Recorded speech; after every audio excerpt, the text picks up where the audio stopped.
No, no, no, no, no.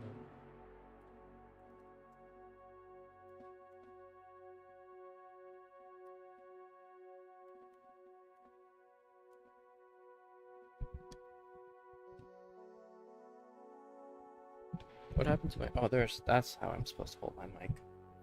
I'm so dumb.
Now, how do I check chat? Oh, okay.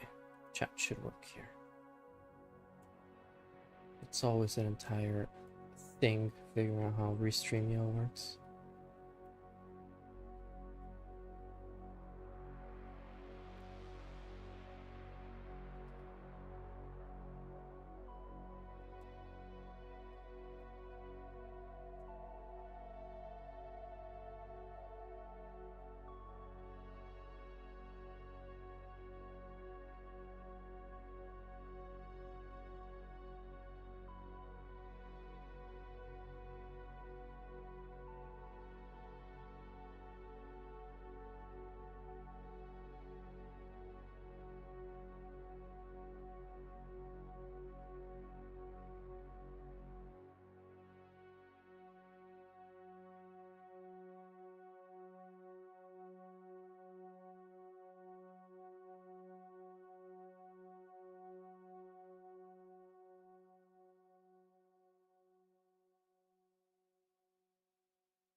What in the world?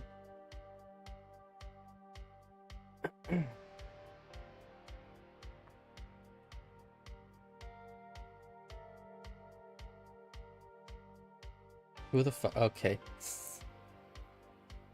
Oh, Jesus Christ. We're not starting this, are we?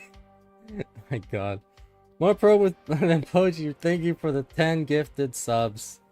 I can't even see who got the subs. Hold on, let me see. Let me take a little gander here. On the activity feed. Already with level 3 hype train. Wow. Crazy, right? Oh my god, let's pop out the activity feed so we can see. Doesn't even say. What? Why wouldn't it say? That's so dumb. In the dumb activity feed. You're so dumb, Twitch. Not even telling me who gets the subs.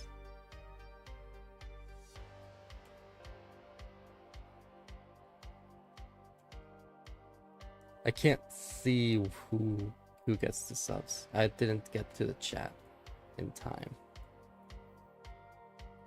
But thank you anyway. More pro than Boji for those 10 gifted subs. I definitely don't know you.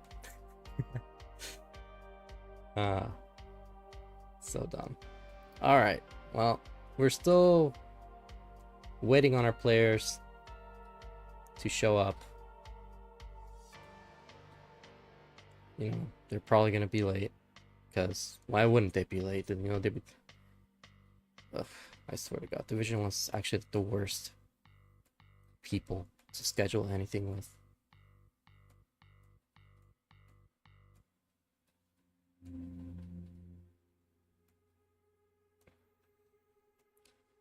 In the meantime, we will take a look at the standings, because this first match will be scheduled to be between SV and Hydrant.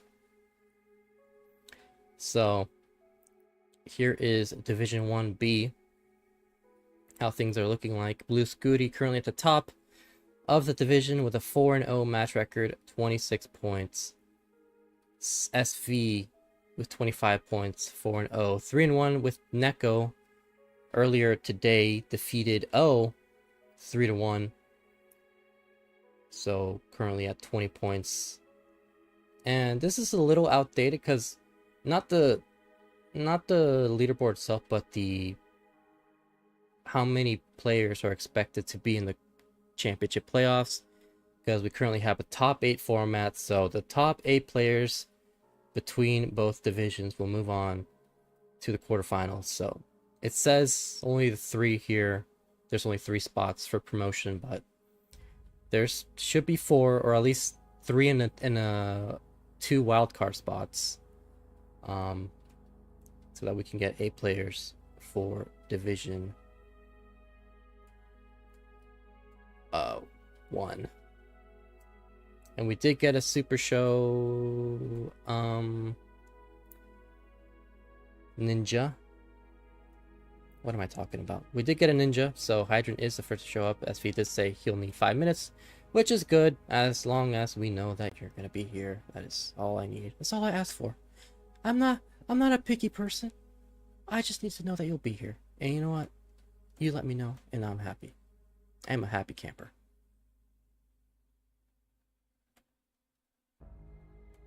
But yeah. Let me set up the ninja here.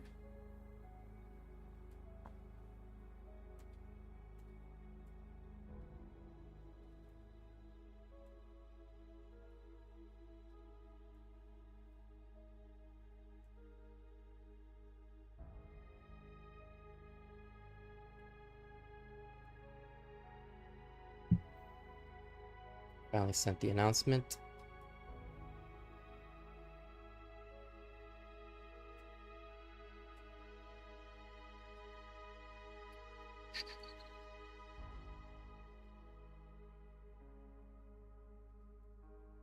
Oops.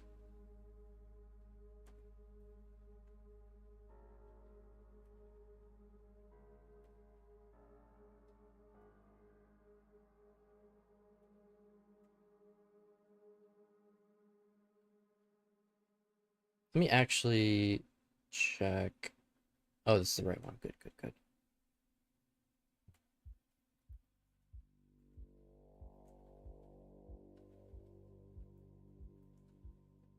My tags disappeared. Oh, that's so lame.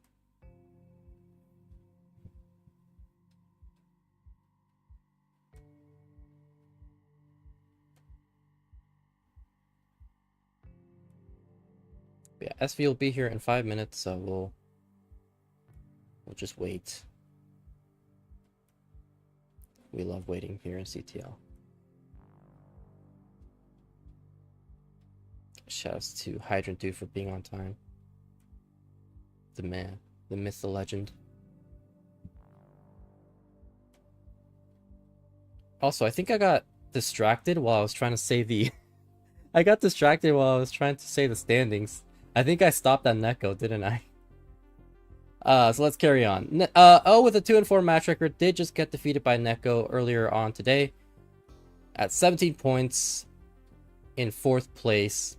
Has kind of Doesn't have really any chances of getting promoted, I don't think. Maybe like, I'll say like a 5% chance if we were to take the wild card slash top 4 promotion into consideration. But yeah, you definitely don't want to have more losses than wins if you want a shot at the playoffs.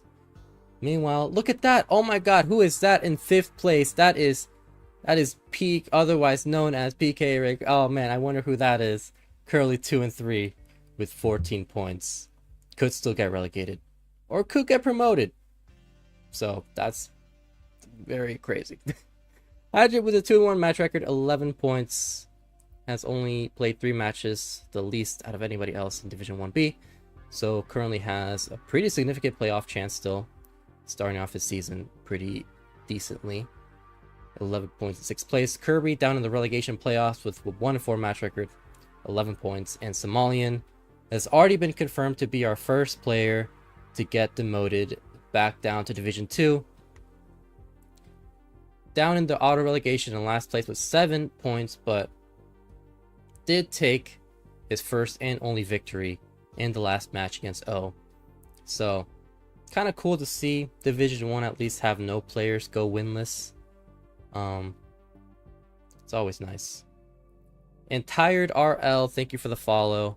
Welcome on in. Hope you're doing well tonight. I'm gonna do my best to be better at that. Thank you people for follows and stuff. I promise I'm not a bad streamer, you guys.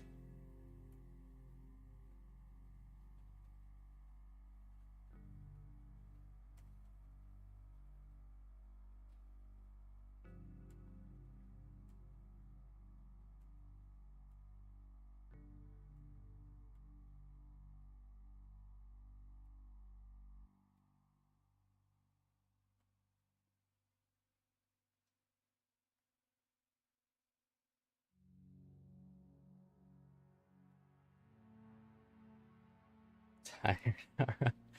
Tired with 67 bits. Thank you so much for the bits saying you're doing great. Thank you.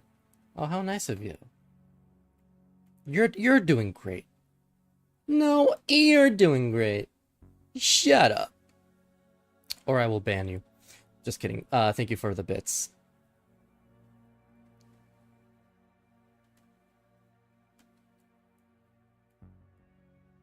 Yeah, we are still waiting on SV. He did say he'll be late by a few minutes, so that's fine. We can just switch the scenes. Check out Hydrant's 29 play.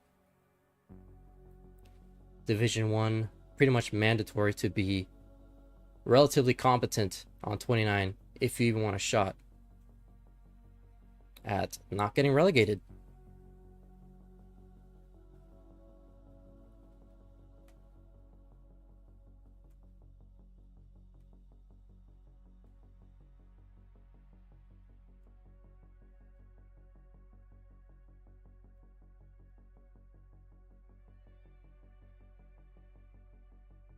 Who needs a code com when you can just talk to yourself? I mean, like,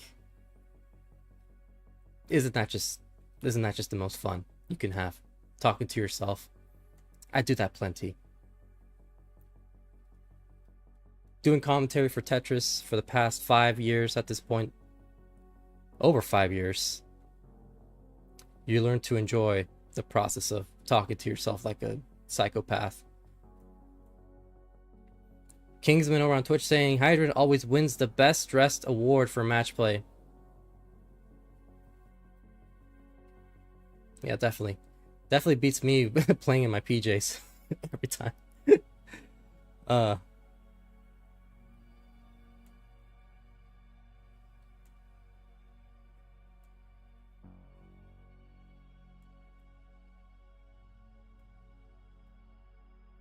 You know what the annoying thing about Restreamio is? I have no idea how to pop out the chat so that I can just read it via OBS.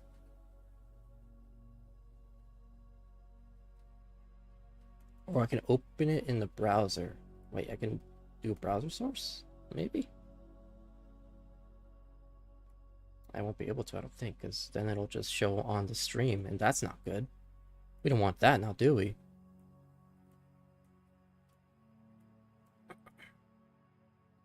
You're fine, SV. I'm just trying to figure out how to open up chat on Restreamio without needing to tab out of OBS. That's always annoying. I want to be able to read the chat in real time.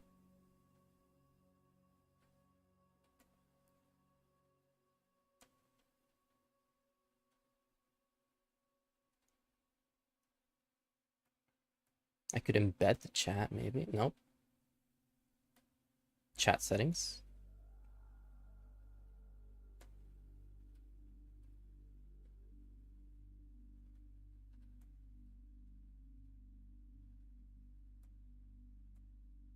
There was a thing I could do where I could have the chat set up in... You use it as a custom doc in OBS. Oh. Oh. Oh my god. Whoops.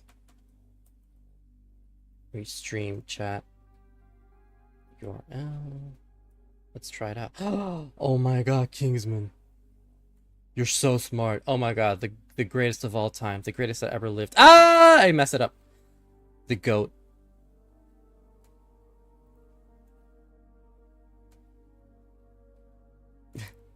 Chat, if you think Kingsman is the GOAT, feel free to head on over to Matcherino and help contribute to the prize pool. We're currently at $630.69.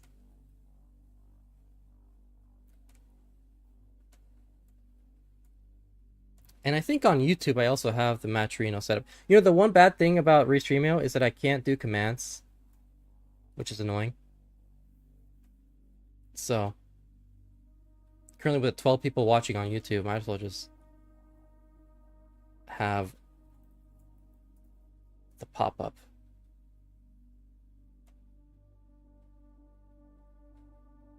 Oh, matcherino isn't enabled on YouTube. Oh no. What the heck? Oh, it is. It was just slow.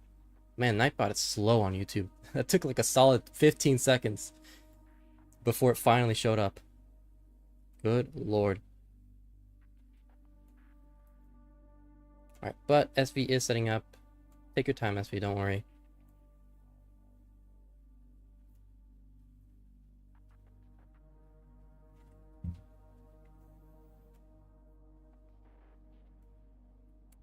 Yeah, thank you so much to everybody so far who has contributed to the prize pool.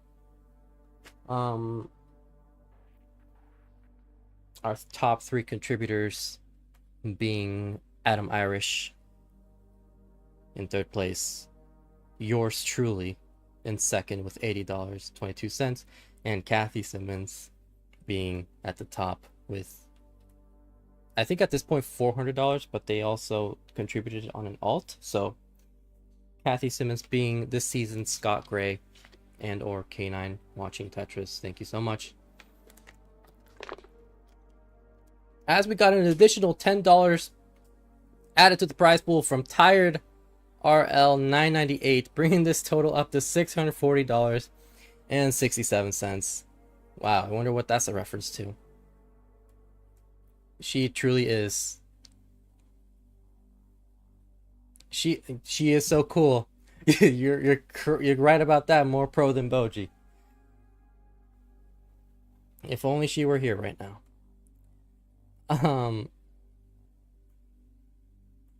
Yeah, we got SV in the Nestor's Champs now.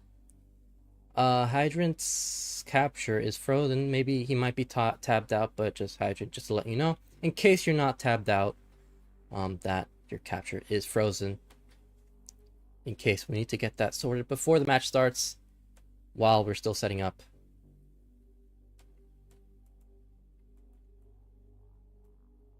Yes, again, thank you so much, Tired RL, for the contribution into the prize pool. Very, very greatly appreciated. And there's SV. We are good to go. So let's flip the cam. Oh, shoot. What in the world? Did you see that? That was weird. Let's not do that. What the heck is happening? Hold on. Let's not make sure that happens again. We don't want to mess up the ninja. I mean the layout. What is happening? What the hell?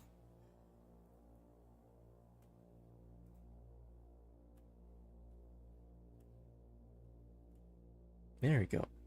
Studio mode is just being wonky today. I swear. Sorry about that. You guys didn't really see anything, but yeah, studio mode was just wonky as hell. For no reason in particular, other than to just be annoying.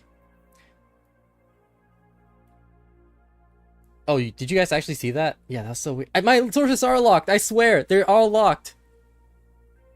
SV wants an 18 reroll, so we will be doing 18 automatically.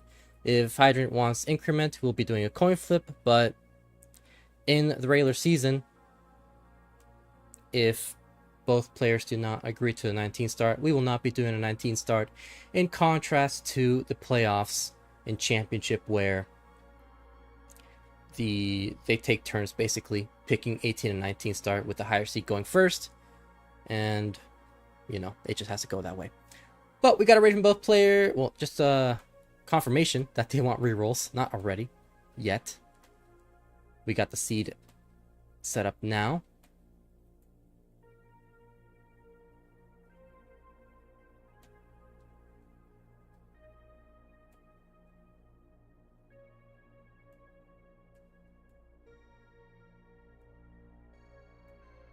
I have so many tabs in this stupid layout. Jesus. We do have a ready from Hydrant.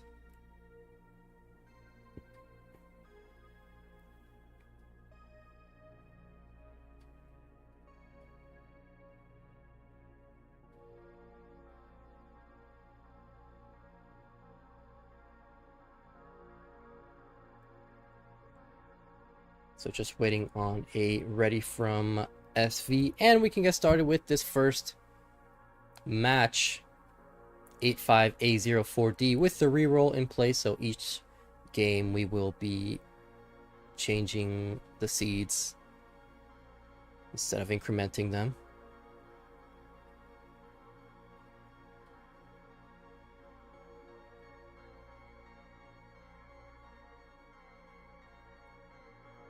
And we got it ready from SV, so let's get started with game number 1 of the first match in this 4-match event in 3, 2, 1 Tetris. In the meantime, I should go ahead and open the queue so that I can add the actual matches themselves. That's just Hydrant. I think the next one is gonna be Smoljordan and TeaforDinner. Yeah.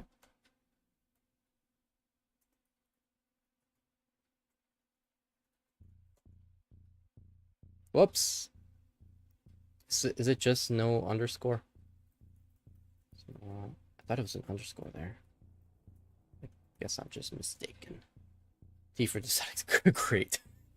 Great start. Well, I don't have time to check what I don't have time to check what TeaforDinner's Twitch is. So let's just I'll figure it out another time. TeaforDinner. It's 4. Thanks, Kingman. But Hydrant starting off with a double Lombard dependency. I will add the rest of the matches once Hydrant digs out of the situation. Already starting off with a very precarious board. Oh wow, that is a very cerebral skim with the J piece. To accommodate that double, is Tetris ready once he uncovers that well? He is set up for it. Open, waiting for that final long bar. Forced to burn out of the situation. Hi, TeaforDinner. You made it just in time to see me fail at adding those matches.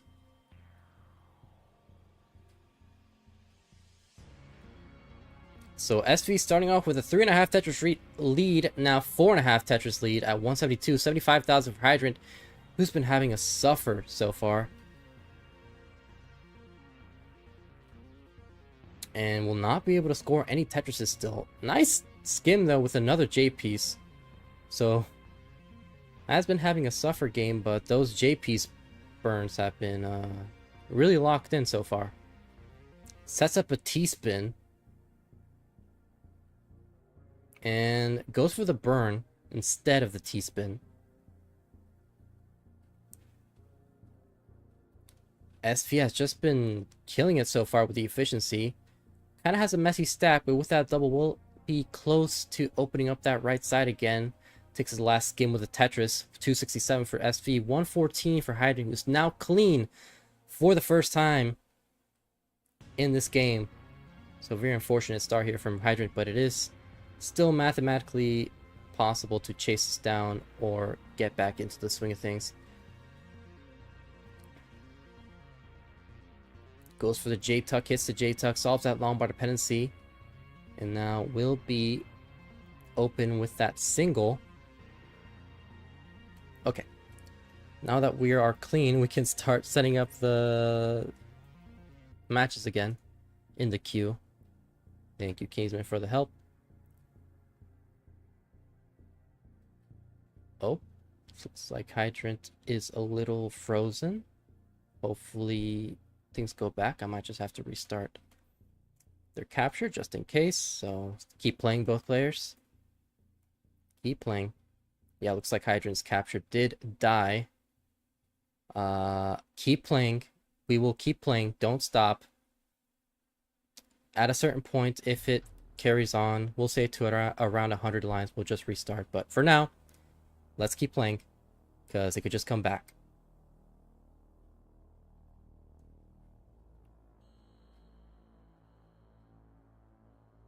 Yeah, it looks like there were some maybe internet issues from Hydrant that kind of caused that NTC outage, because his ninja also did get frozen within that time frame. Okay, well, there you go. SV did top out, but yeah, I think we should restart regardless.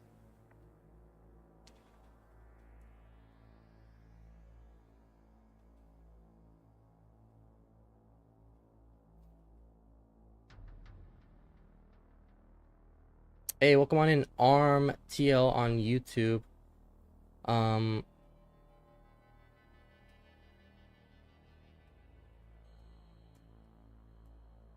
Actually, you know,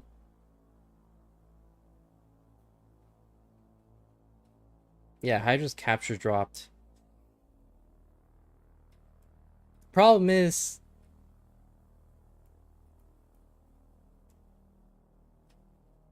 Hydrant was really behind, like a significant margin. So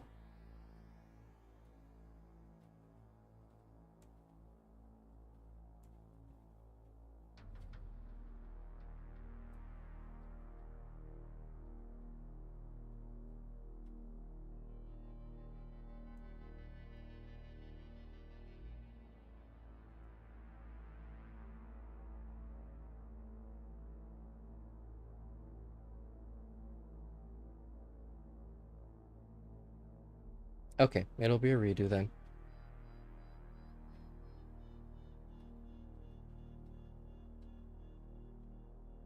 So we will be doing a new seed. 118F86.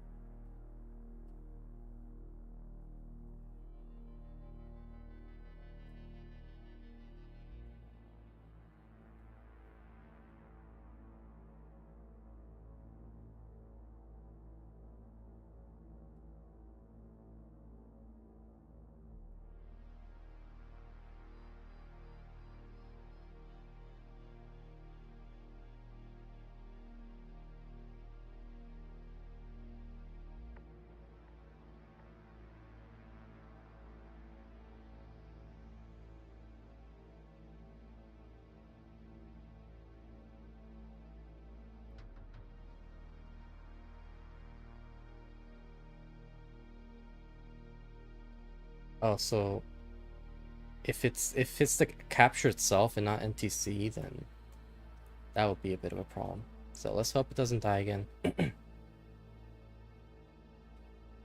Because it wouldn't really make a difference if we do Twitch then. Yeah, so I guess we'll just stay where we are at NTC. Best not move anything, and you know, once it get fixed, once you're able to fix it for now, best to just not move things around, and keep things as is in NTC, because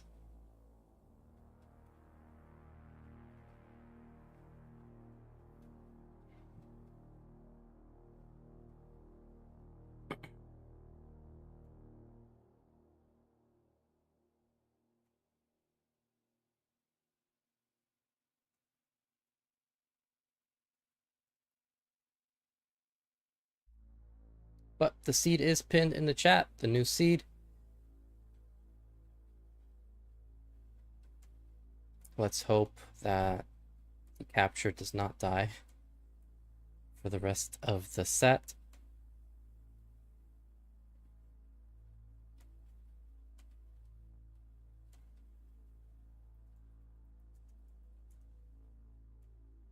We got a raid from both players. Let's hope and pray for the first match. Take two in 3, 2, 1.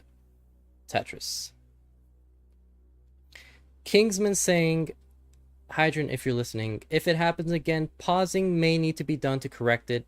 Would like to try to get this done on this one in today. So,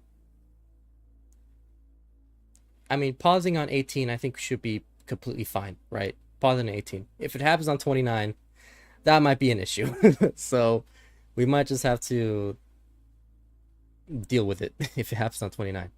But if it's on 18, totally, right? Like, who cares?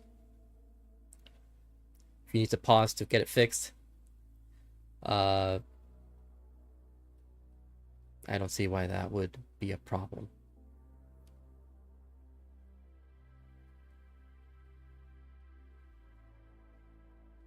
But regardless, 91,000 points for SV, 71,000 for Hydrant.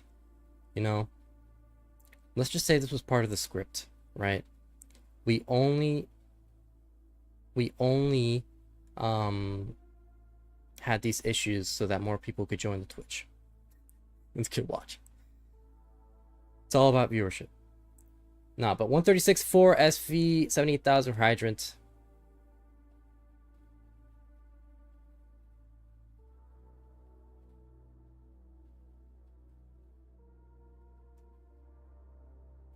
Why is there a filter? Sounds? And activity feed on Twitch is just so messed up these days. Like, I don't really understand what all this is. All this mumbo jumbo. As SV starting off with a bit of a burn situation he has to deal with, kind of a spiry right side. Goes for flat burn with a long bar. Hydrant also with a pretty messy stack. And like in game 1, has a slightly less efficient game than SV does. 190 for SV, 109 for Hydrant.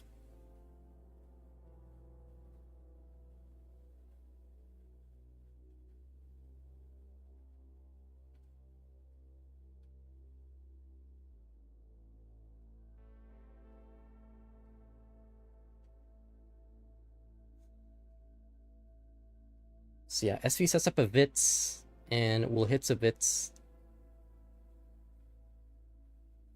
Now at 259 on SV's side, 121 for Hydrant. Kind of a pretty weird seed, I feel like. You know, you may not notice it because SV has such an efficient start, but he's been having to play fairly high on the board until that long bar comes, and there's been some moments where, you know, things were looking a little spicy. You know, that's just the thing with Division 1 players, right? A lot of times you don't even realize that the seed is bad because they just know how to maneuver it correctly, and they still end up scoring like 600k transitions, and then you're like, man, that seed must have been so good, and then you try the seed out yourself and you end up topping out like at 40 lines because there was like a nasty P sequence. So always great seeing them make things look easy. 442 for SV, 220 for Hydrant. So Hydrant with a 44% Tetris rate, SV 87%, potential for a high 600k transition.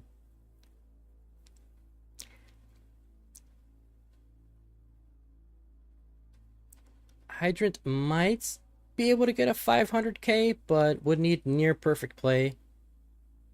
A 400k transition would be more likely, like a mid to high 400k with this efficiency, and definitely losing even more efficiency, not getting that long bar in time. But now with the J dependency on the left side, gets the llama for Tetris. 533 for SV, now 556, I mean. 314 for Hydrant. So, as I mentioned earlier on in the stream, SV currently with a perfect match record this season, 4-0.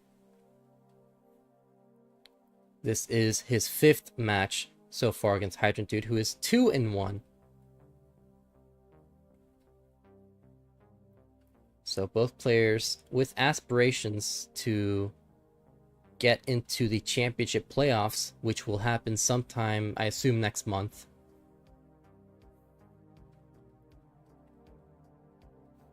Like early December, maybe. I don't know. Depends on how Kingsman schedules it. 626 for SV, 428 for Hydrant. Both players nearing the 19 speeds.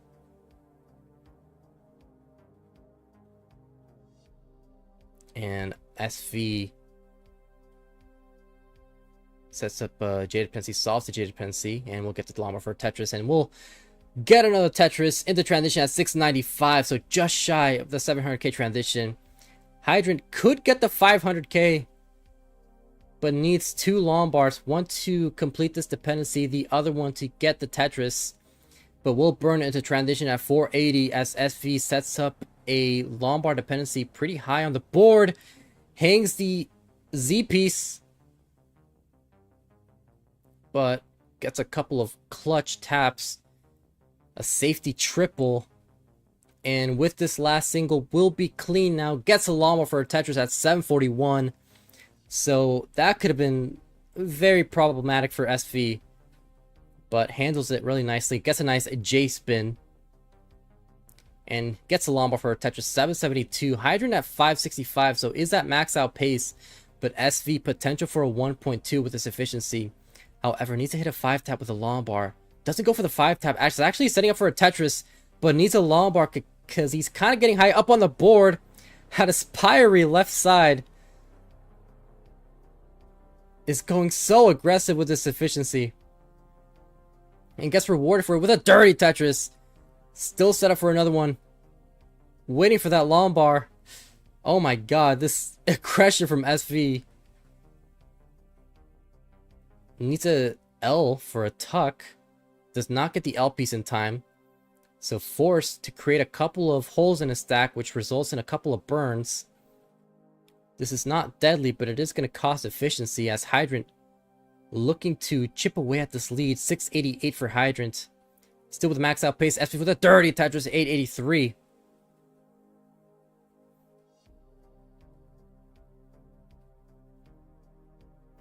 And SV with a center wall. A dirty center wall, waiting for that long bar. Nice skim. Avoiding the burns as long as possible. Dirty center wall Tetris for SV. 71 for Hydrant. Who's having to clean up his stack. Oh, needs a tuck. With the JP, sets up a T-spin. Doesn't go for the T-spin. Is Tetris ready though. But now with a hole in his stack. Double flips that J, that L piece. Nice skim for the long bar dependency solve. And is still in it at 773. Max out into 29, still possible for Hydrant to, but has no room to burn. SV already at level 28, 1.09, just shy of the 1.1. Might burn into transition, gets a triple. Would love to keep his board as clean as possible. Gonna burn into that single with a 1.1. Hydrant with a 908. Still max out possible into the 29 speeds. SV is Tetris ready in the 29. Waiting for that long bar, getting a bit droughted. Got the long bar, one piece too late. Now J dependent is Hydrant. SV gets a long bar for a Tetris. 1.15 now. It's still going ham on the efficiency. And Hydrant will transition with a max out. behind by 100,000 points. So this is mathematically possible still for Hydrant. But SV not letting go of the gas pedal, now with 1.2 at level 31. And maintains a clean stack as Hydrant scores another Tetris 1.06.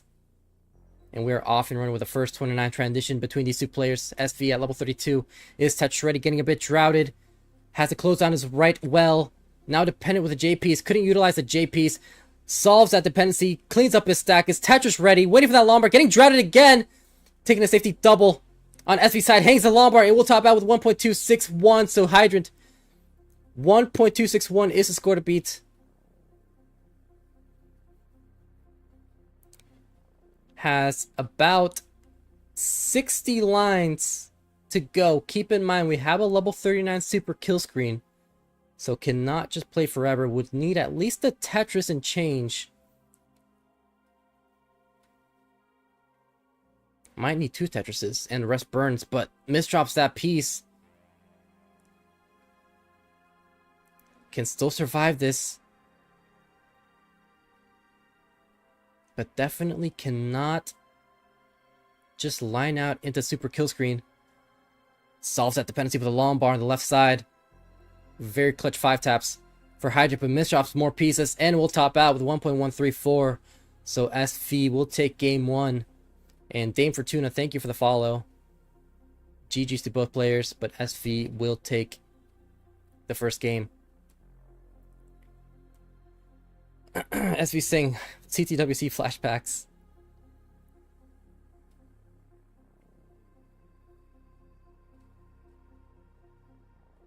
The thumbs up goes crazy, says TransT. But let's set up a new seed. 7169F4.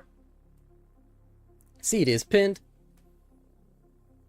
Let's go. Let's pump up our fists in celebration for the no capture issues in game 1. So, at the very least, we have confirmed the game 1. So now we're at game 2. Both players setting up a seed.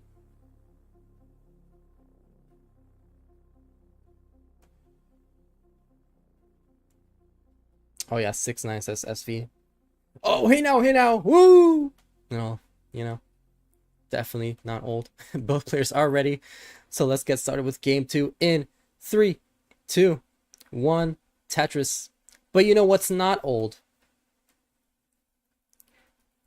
Contributing to the matcherino, of course. We're currently at $640.67. Thank you to everybody for contributing. We had a $10 contribution earlier from Tired RL. So greatly appreciated. And we're currently looking for a $1,000 prize pool goal. But you know, I heard, it wasn't confirmed yet, but I heard a little something that maybe in the off chance we get $2,000 into the prize pool, we might, just might, have the top 8 being into the prize pool for the first time in CTL, as we just got a $60 contribution into the prize pool from guess who? Kathy Simmons, now up to $450.25.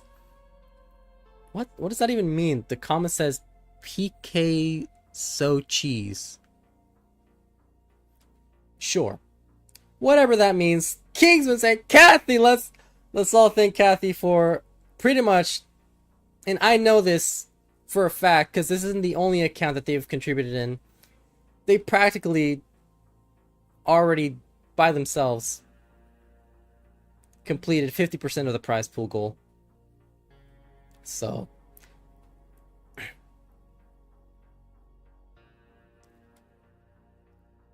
sure. I think Kathy just told me what the comment on matching is supposed to mean, and this still doesn't really make sense, but thank you for the contribution regardless.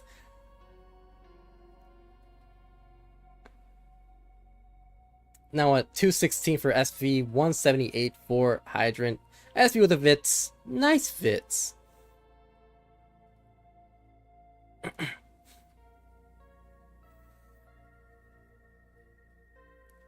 But yes, thank you so much. And we're now only $300 away from reaching that prize pool goal. 261 for SV, 224 for Hydrant.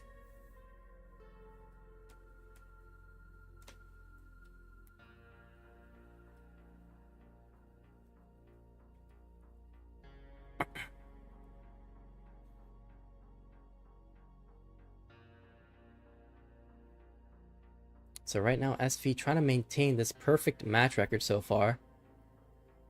And doing a great job at the start, already with the first game win.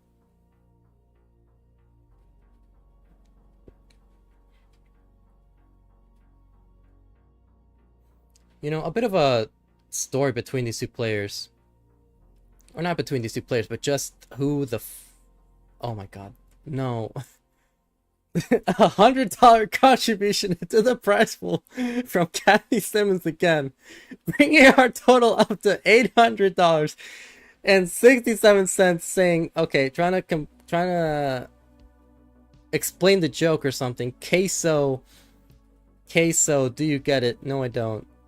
So Peekayric. Oh, right, okay. So here's the thing, right? So Peekayric, it has K in the middle of the name. So all Kathy did was add so instead of Rick. So PK instead of Peekayric. Very funny joke. I know what queso means. I know what queso means, Dame. I just didn't get the joke. I didn't get what the joke meant. But very funny. Yeah, I'm also confused by this joke, Dame. I'm not gonna lie. But SV is currently trying to burn out of the situation. I think everybody here in the Twitch, I think everybody is confused by what this joke is supposed to mean. But a nice Z-spin from SV.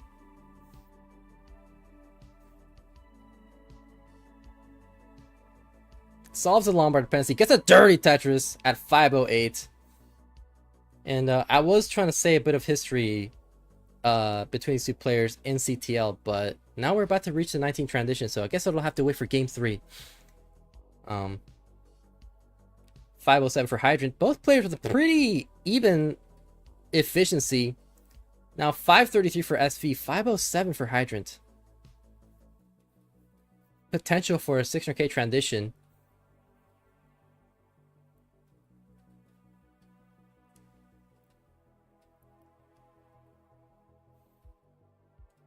Hydrant can score 3 more Tetrises, but no room to burn if he wants a 600k.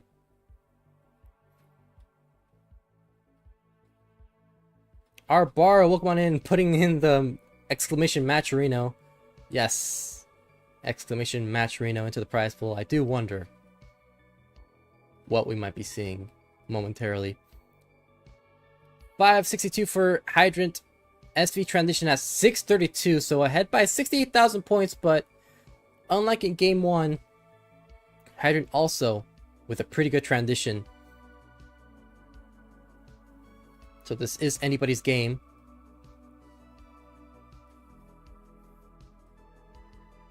And a $10 contribution from Arbaro. I don't even need to read the comment. I already know what it's going to say. Please join Tetris for the non-pros at tnp.tetris.lol. So, you know, let me type it in the chat. tnp.tetris.lol. So thank you so much, Arbaro. 671 for SV, 628 for Hydrant. SV with a bit of a situation right now. Gonna be dependent, solves it with the J piece. Now converts it into an L dependency. Yes, an exclamation TMP from Arbaro. Getting the link in for any newcomers here in the Tetris scene that might want to play competitive Tetris. You can do so with Tetris for the non-pros there at the link down below. And anybody's free to play. You can just start like last week and you'd be free to play. It's incredible. Hydrant with a bit of a situation right now is set up for a dirty Tetris. Gets a dirty Tetris, 719, now 722. SV Lombard dependent on column 9 and also on the left side, but might set up a left wall Tetris.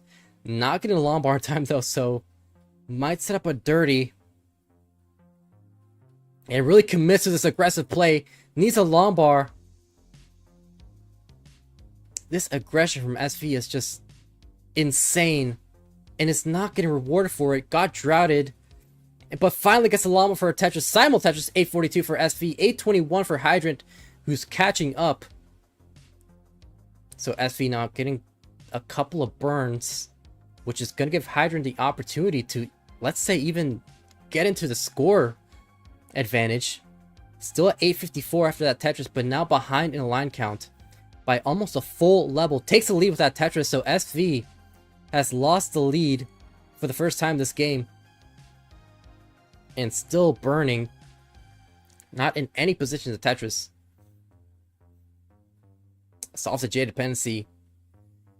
Needs to clean out of the situation as quickly as possible. Has 7 lines to go before the 29 transition. But will be clean. Can set up one more Tetris. And we'll get that final transition. Final Tetris into transition at 921. Hydrant still at level 27. Needs 2 Tetrises for the max out. But in a lot of trouble is Hydrant. Getting droughted by 41 pieces and counting. SV with a bit of a situation. Needs to survive this. Gets a couple of taps in. Hydrant with 4 more lines left to score before the 29 transition. Will transition at 954. And will not be able to complete that dig. Topping out at 956. So SV, 956 is the score to beat. Needs 5,000 more points to chase this down, but getting bursted with square pieces. Needs a long bar. Needs a long for a triple. Gets a double. And needs 160 points. Oh my god, SV! SV is down by 160 points. And will not take game 2. Just needed 1 more burn or push down points. Oh my god. That a triple would have done it. Or push down points on 18 or 19 or just anything. Didn't even need a full single to complete it. Scams SSV, but that scam results in a game 2 victory from Hydrant, and we're now tied. So new seed will be A3, A5, A4. Yeah, you know, I'm so behind. I'm so behind on the YouTube shorts. I definitely need to get back into it. Once I'm fully caught up, we will be able to get the shorts back and running, especially in between seasons.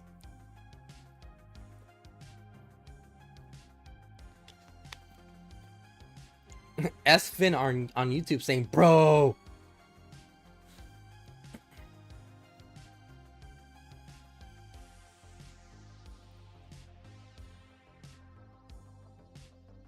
Both players are ready, so let's start the countdown for game 3 in 4, 3, 2, 1.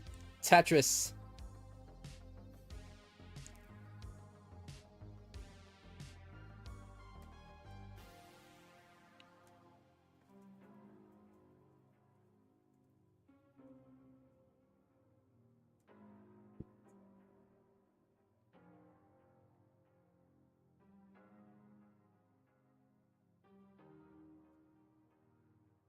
So let me just do a little something real quick, you guys.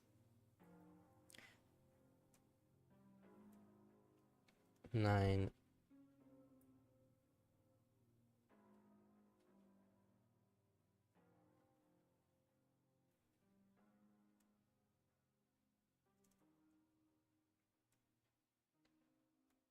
Hopefully I can do this in time. Don't top out both players.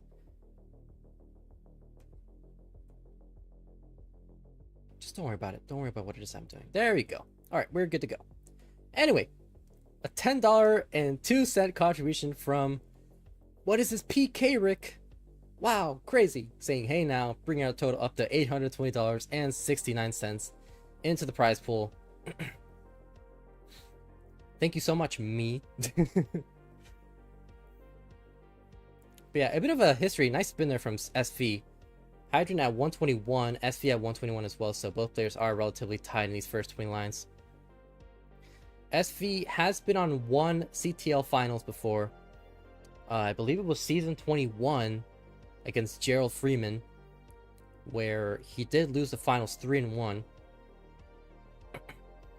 And I feel like this is a little unknown between Hydrant dudes at CTL history, but before the playoffs format, there was this one season where I think it was between him and Alex T, back when we were doing the European format, and the person with the most points at the regular season ended up being the champion, where Hydrant needed to get one more point to cement his spot to win the CTL season, basically, to be the champion, but ended up losing the last set, and it ended up giving, I believe it was Alex T or somebody else, that win in a really, really close season. It was like really close.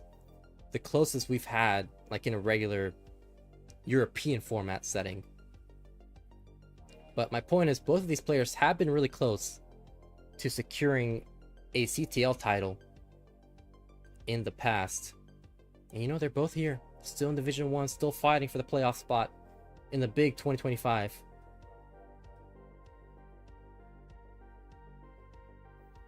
$310 for SV, $272 for Hydrant here in the first 70 lines of the 18 speeds. Our pro saying, what a cool dude. Yeah, I know, just the coolest, right?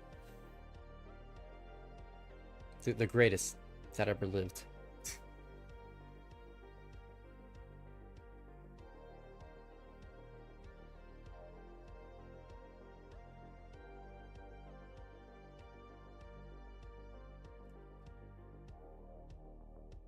Right now, SV sets up a Vitz on column 2. Goes for the square tuck though, and a J tuck.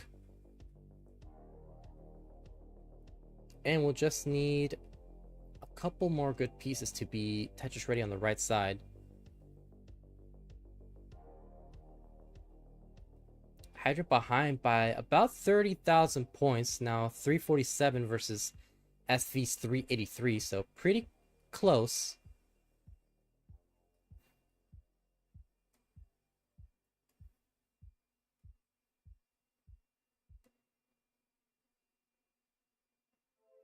SV with a pretty high stack, not getting the long bar in time to solve that dependency.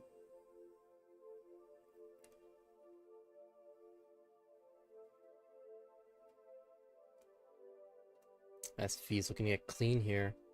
Just needs one more burn, and he is clean. And finally gets a long bar for a Tetris, now 422. But Hydrant able to capitalize on SV's dig.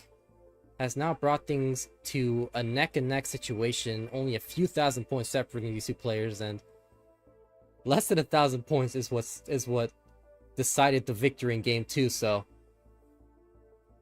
it is not negligible.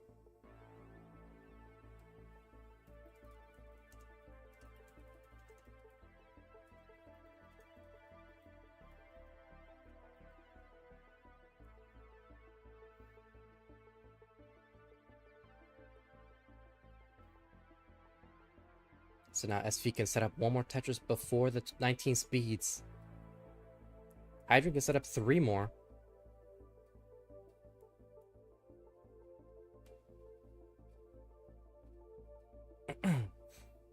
$439 for Hydrant. Both players still level 18.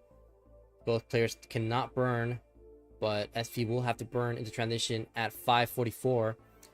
As Hydrant waiting for that long bar, but he'll also have to transition with a couple of burns at 543. So SV ahead in the line count.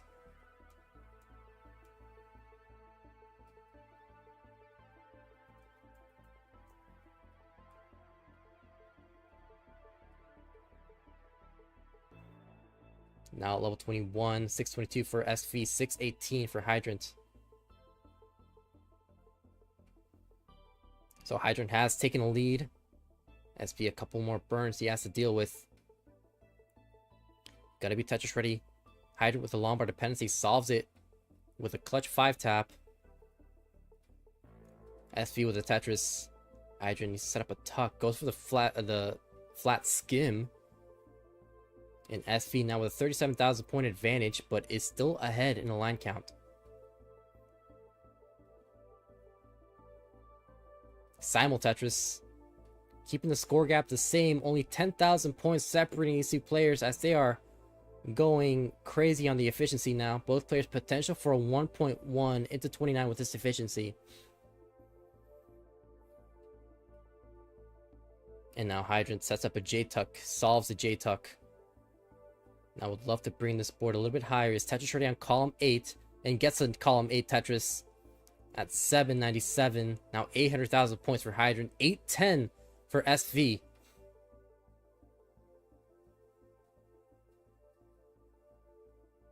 Now 813. SV needs to clean up this stack.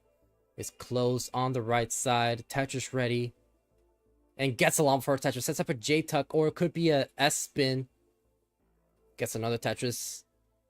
And gets the J-Tuck. And with that burn at 26, gets another long bar for a Tetris. Needs about 2 Tetrises and change for the max out. But Hydrant right on SV's heels, as we are less than 30 lines to go before the 29 speeds. SV sets up a Vitz, waiting for that bar, and solves that Vitz. Another Tetris. One off of the max out. And a little adjustment there with the SPS to accommodate the long bar and avoid burning. Because if he took the burn, that would not have been the Tetris. He would not have been Tetris ready.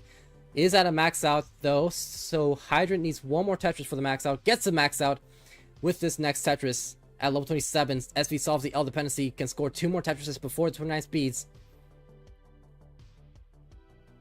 Hydrant with a bit of a precarious board.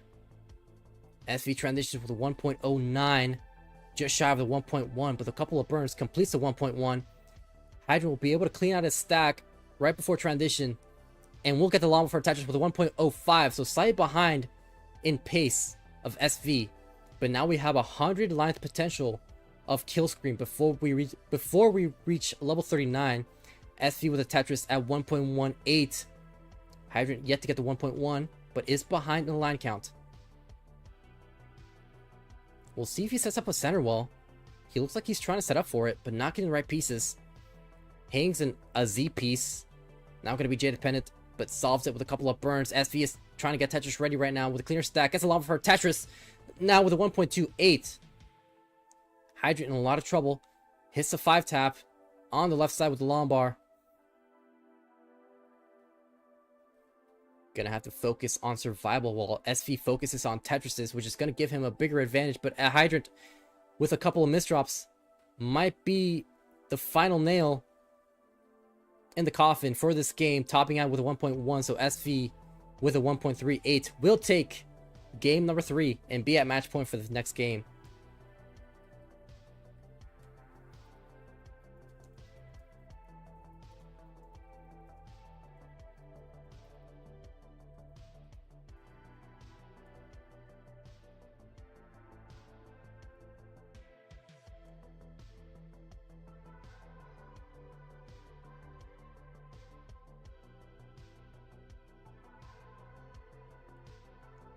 Random with Titan saying SV looks locked. GG.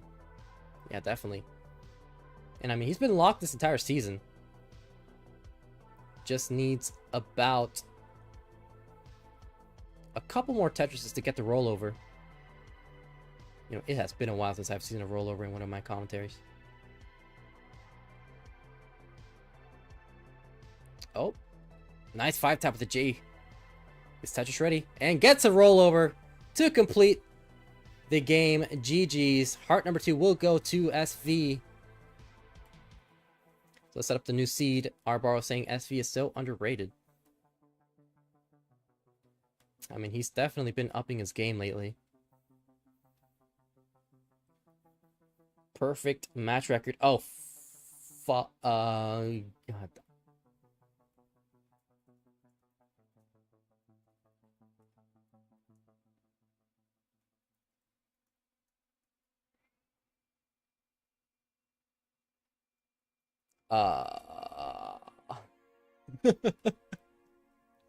my God. Why would you do this? We got a $180 contribution to the prize pool from Kathy Simmons. And what says SV? Oh my god. Oh my god. SV, that's my same reaction, SV. Just what the heck? Completing our prize pool goal, saying, you did this to yourself. Happy 1K. Thank you so much, Kathy Simmons. The GOAT, the greatest of all time. Got a rating from both players. Let's get started with game number 4. In 3, 2, 1, Tetris. And yes, before anybody asks, this is a real person. That is a real contribution. We have gotten up to $1,000 into the prize pool.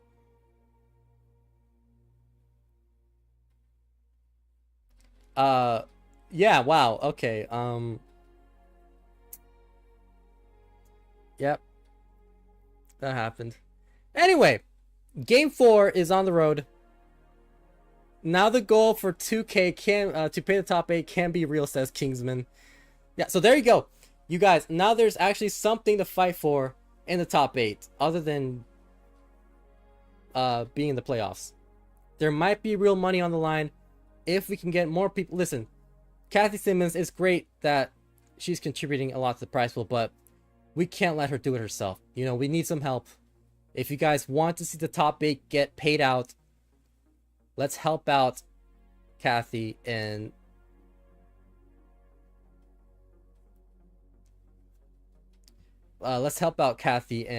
try to get that prize pool up to a 2K. It is possible. It is possible. 102 for Hydrant, 103 for SV with Lombard dependency on the center.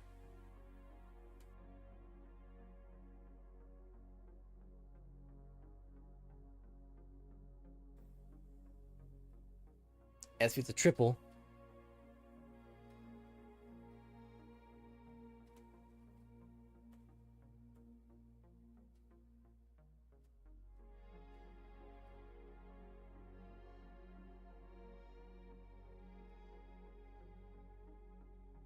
Still digging out of the situation is SV, but a nice couple of burns here. Trying to open up this well in the center. Oh, but Hydrant just out of nowhere in a bit of trouble. Did get a couple long bars in time. Nice flat skim with a G. Solves the dependency with a long bar. So both players sort of had a precarious board at a similar time, but they both are able to navigate through this and are now clean.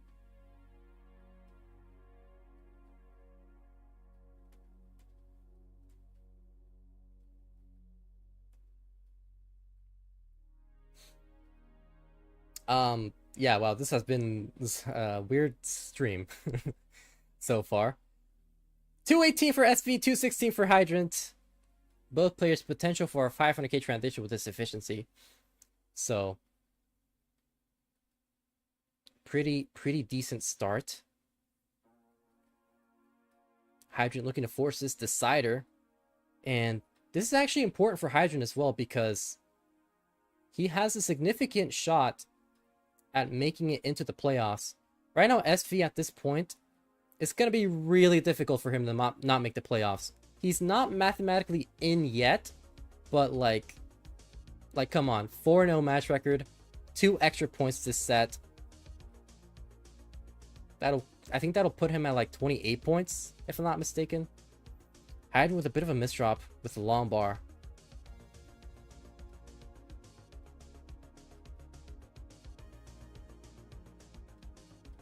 Gonna have to try to survive the situation. Lombard dependent on the left side.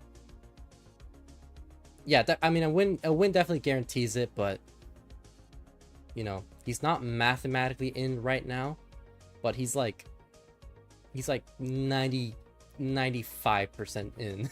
You know what I mean? 383 for SV, 302 for Hydrant. But yeah, the point I'm trying to make here is Hydrant definitely looking for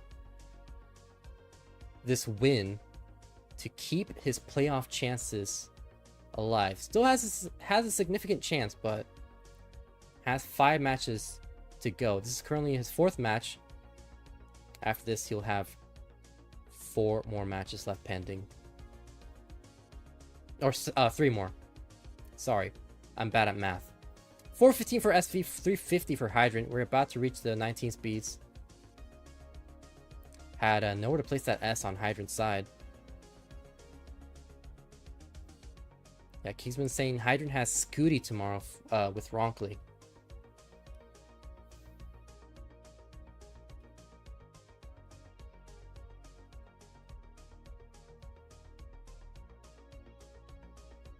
Yeah, Hydrant has Scooty tomorrow. I have to play Neko tomorrow as well, so... yeah. That's gonna be scary.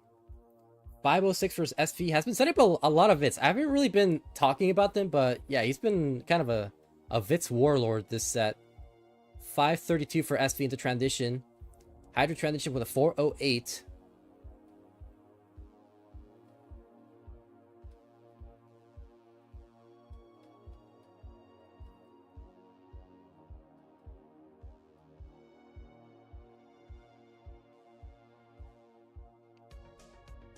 SV with a clean board, had a bit of a drought for me, but does get the Lombard for 2 Tetrises. 611, now 419 for Hydra, behind by 200,000 points in the beginning stages of 19.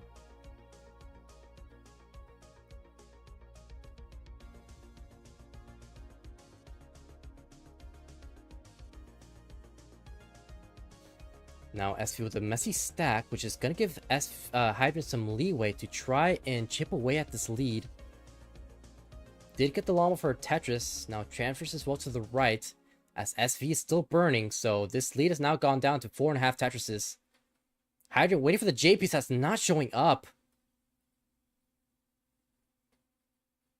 Always annoying being J dependent and not getting the J piece.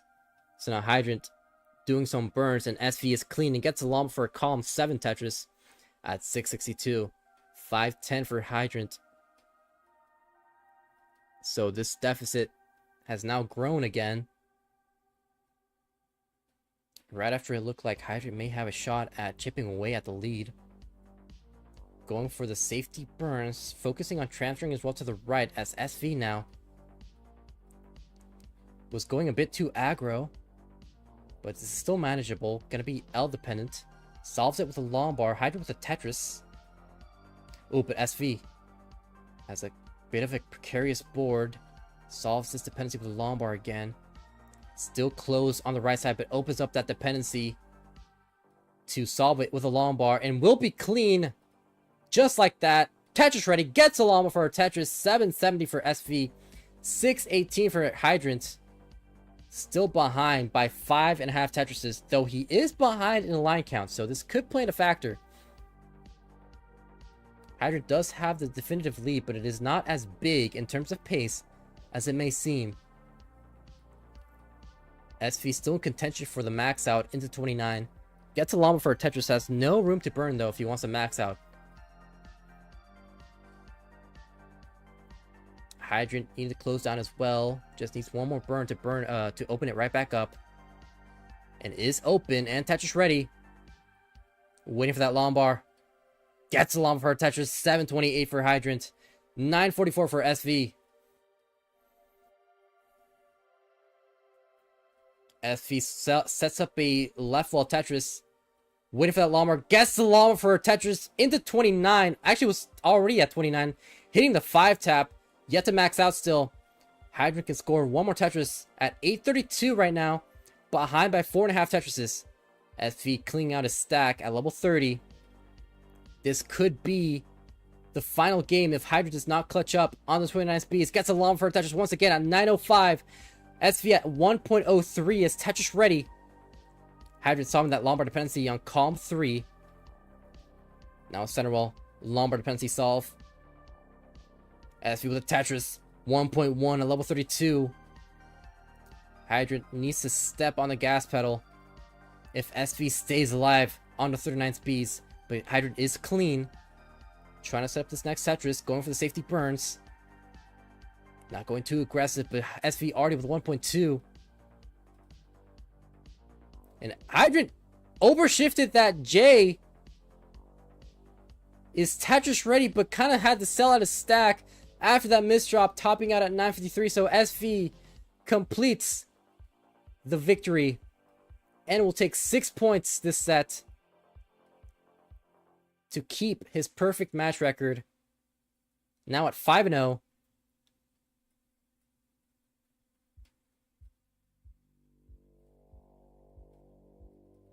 So we'll see him play it out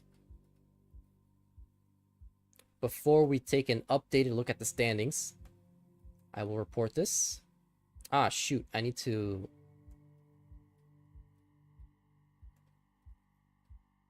get the link for the VOD. Ugh, what am I doing? I'm ruining it. I'm ruining everything. But GG's to SV, a winner is you. Let me set up the winner scene. There you go. A winner is you. SV has actually confirmed his spot in the championship playoff. So we will be seeing SV in the top 8 now. There's no other way about it. He will be in the playoffs this season. So congrats to SV for that. Let's, sorry, I'm reporting this and I'll take a look at the standings with you guys.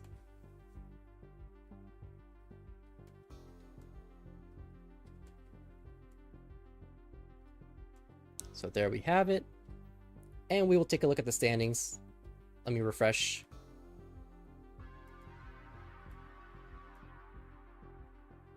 There you go. SV, 31 points, is now at the top of the leaderboard. Behind him is Scooty with a 4-0 match record, 26 points. Neko, 20 points. No problem, SV. And congrats for your win. And for qualifying into the playoffs. Oh, at 17 points. Me at 14 points in 5th place. Hydrant down in 6th place with a 2-2 match record, 12 points. Kirby still at 7th. Somalian still at the bottom. So that's what Division 1B is looking like today. As he's saying, Kathy, you are insane. Yeah, she definitely is.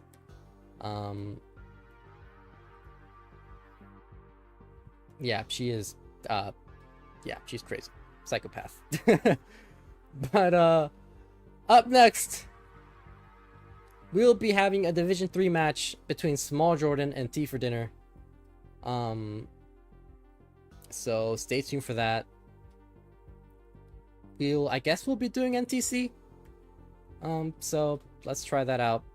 Thanks both players. They've already set up their ninjas. Wow, 20 minutes in advance, Jordan set up their ninja. So goated behavior there. Being on time, in fact, being early for their match.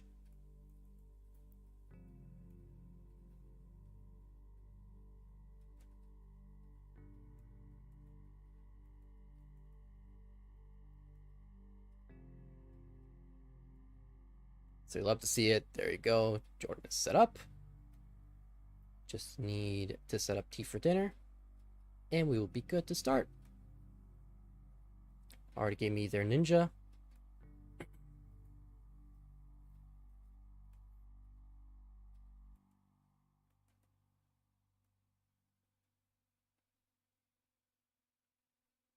Oh, they're flipped. Wait, are they flipped? Yeah, they're flipped. Okay, let me flip back. I think this is correct. Hopefully.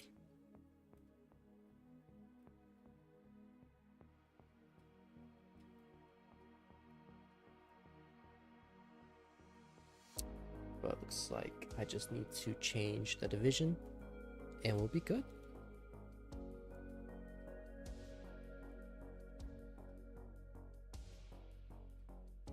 All right, well,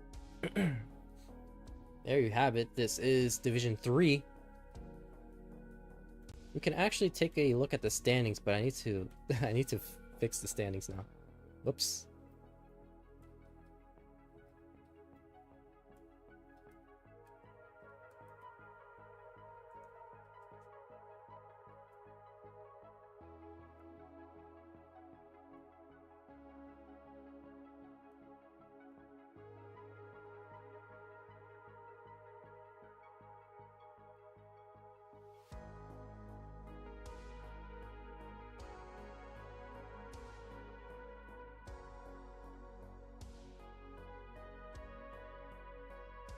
So there you go. We have the standings. We'll take a look at it. We'll be doing, I assume, same P sets. So let's set up the seed. Seed will be 5-7, FB 7-4. It'll be 18 starts all throughout the set as we take a look at the standings before we get started. So here's what Division 3 is looking like. TeaforDinner at the top with 40 points. Jati at 33 points in the second spot. 5-4 match record. Jordan with a perfect match record so far. 28 points. 5-9. Definitely a favorite to get into the auto promotion for Division 2. Alejo in 4th place, 4-1 with 24 points. 20-3 at 3-5, 24 points. Chrissy 3-3, 16 points. Silly Shark 15.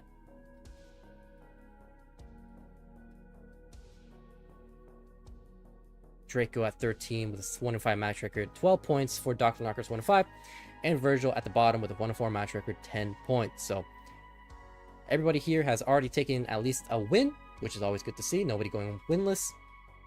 And this is basically a battle at the top between two of the top contenders to get promoted, between TeaforDinner trying to finish out their season with this last match against Jordan, and Jordan trying to maintain their perfect streak. As we change back the scenes, both players are rollers. I might need to fix up T's camera. So let me do that in a quick second. Actually, I think this is actually good. Yeah, that's perfect, actually.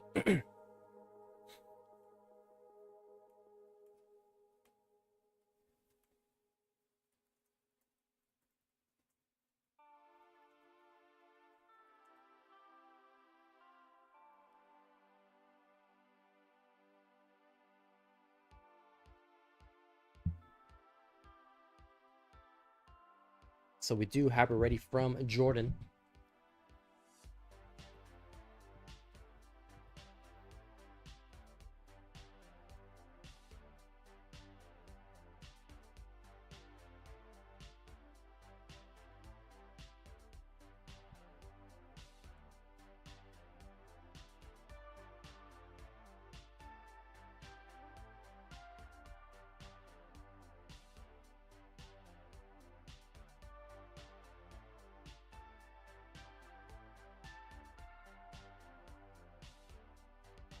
Right now, we're just waiting for a ready from TeaforDinner, doing some last-second warm-ups, and I'm currently getting bullied by a certain individual that contributed like $300, $400 to the prize pool. For why, I don't know, but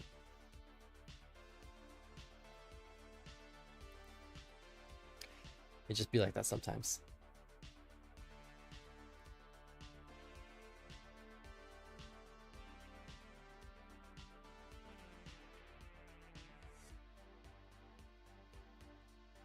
TeaforDinner actually having a pretty good 29 game. This is Division 3 in 2025. We're having rollers facing off against each other, with one of the rollers currently playing 29 play, almost at 200,000. At 46 lines, which is pretty good. Pretty good efficiency.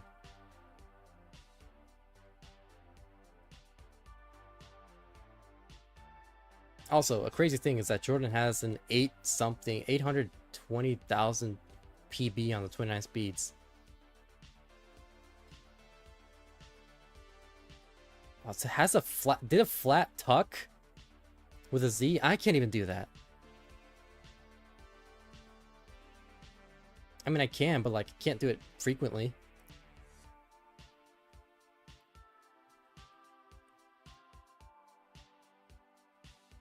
There you go. 313 at 71 lines. Really great efficiency.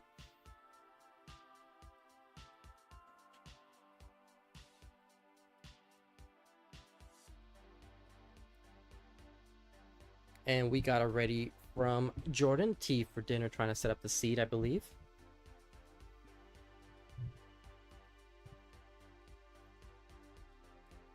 And Tetris Myth, thank you for the follow a few minutes ago. Sorry, I'm just moving the microphone. That's why I sound weird for a little bit. Or maybe I just always sound weird. Maybe I'm just weird. Jesus Christ. I can't believe this idiot spent $750 in the matcherino. It's so stupid.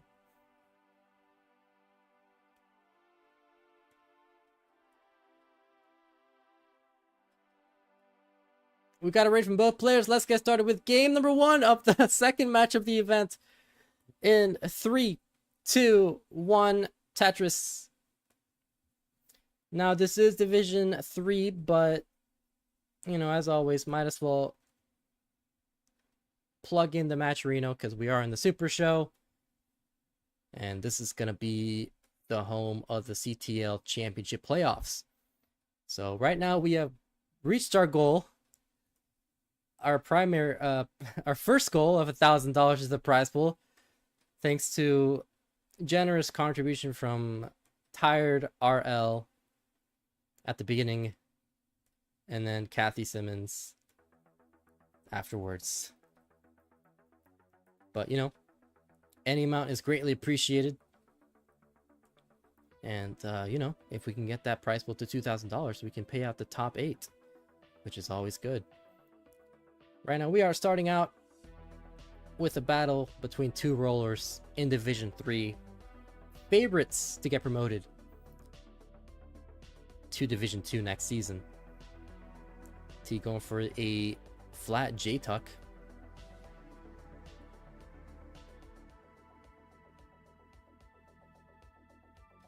Trans T saying, let's go, Catherine, TFD. So there you go.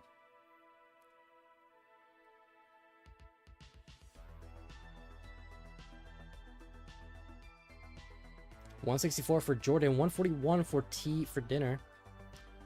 I didn't mention this, but this will be a 4-match event. This is currently our second match. First match being between Sam, V, and Hydrant. After this, we'll be having Cole versus RedShurt in Division 1. And in Division 2A, we'll be having Maisie versus TetrisTime to end off the night. Also, I did not finish setting up the queue. I'm so dumb. Add match. Oh, fuck it. 2. And who else was it? Please no early top outs while I set up. And RedShurt. Okay.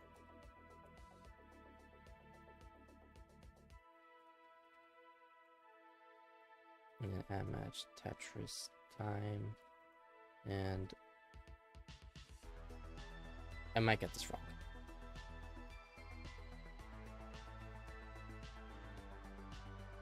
Maybe? Ah, dang, I thought I got it right. I know what to look for. Teef, like setting up a Vitz, doesn't go for the Vitz, actually go for the Tetris first. But still set up for that Vitz. Go for the double tuck, gets the double J tuck. Really aggressive plays here from TeaforDinner. But that's probably why he is almost confirmed to be in Division 2 next season. Definitely needs this last win in his last match to confirm a promotion to Division 2. Jordan with a perfect streak, 5-0. Looking for their 6th win in consecutive fashion.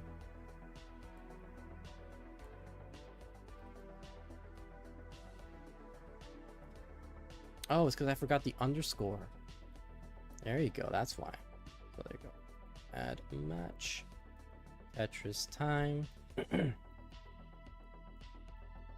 Maisie. And there you go. Now we can close the queue, and that's going to be our final queue of the night. Only took like, what, an hour and a half for me to get the queue completed. Great streamer. This is why I want to be nominated for Best Restreamer of Season 31. Because of stuff like this. Jordan with the Tetris solves the lombard dependency on the left side at 472. 475 for TeaforDinner.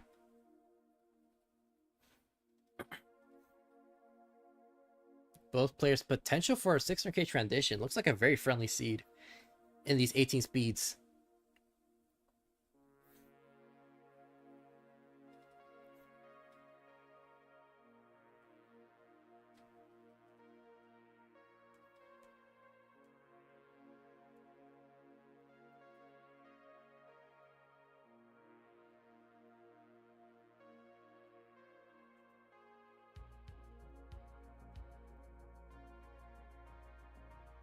Right now, as Jordan in a bit of a situation. It's going to be J dependent.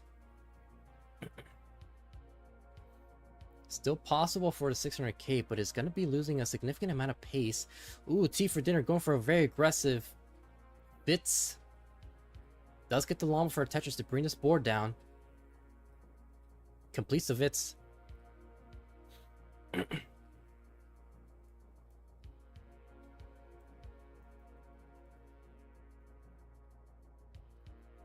And we'll be transitioning with a burn at 578. So gonna be looking for a way to transfer this well back to the right. It's gonna be Lombard dependent in the center. Had nowhere to burn. Jordan transitions in the lead at 622.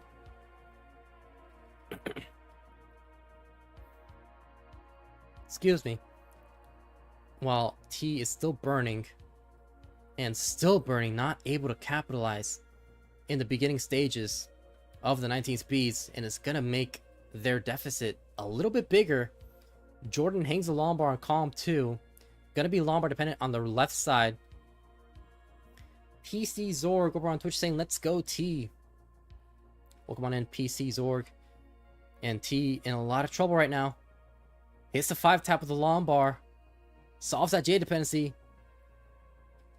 Closed down the Lombard dependency right before the Lombard showed up. They did get a second one that was able to be utilized for the dependency solve, but losing more efficiency now.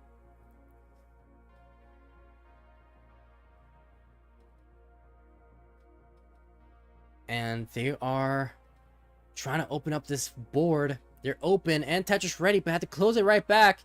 But they're still only behind by 50,000 points as Jordan has not been able to capitalize on TeaforDinner's dig. And Jordan with 2 Tetrises in back-to-back succession will take the lead at level 24.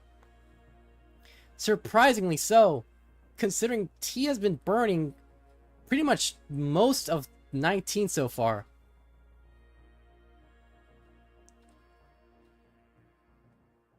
Ooh, T in a bit of a situation though. Closed down their right well again. They're going to need to hit a couple of 5 taps. Hits one with a T piece. Another one with an S. Gets a Lombard for a Tetris. Takes a double and solves that J dependency at 751. Jordan behind by less than a Tetris. So both players have been experiencing a bit of uncomfortable pieces ever since the 19 speeds. 75 now for Jordan. Going for the split double. Cleaning out their stack. Now open on the right side. Transferring their well finally. T opening up their right well. Bangs on a Tetris. Now 821 at level 27. So not going to be in max out potential into 29. But can still max this out with the 29 speeds. Keep in mind, this is Division 3. But we still have a level 39 line cap. Which stays the same all the way down to Division 5. Jordan solving that J dependency at 804, behind by 90,000 points. Is behind in the line count by almost a full level, but still needs to score these Tetris to begin with. T going for this last Tetris.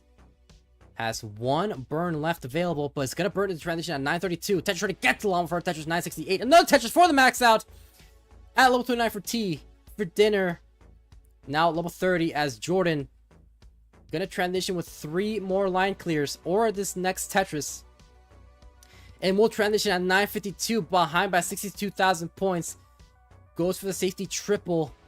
Not going too aggressive. Jordan trying to get their first Tetris in the 29 speeds. TeaforDinner gets another Lombard for Tetris 1.06. Lombard dependent on column 9.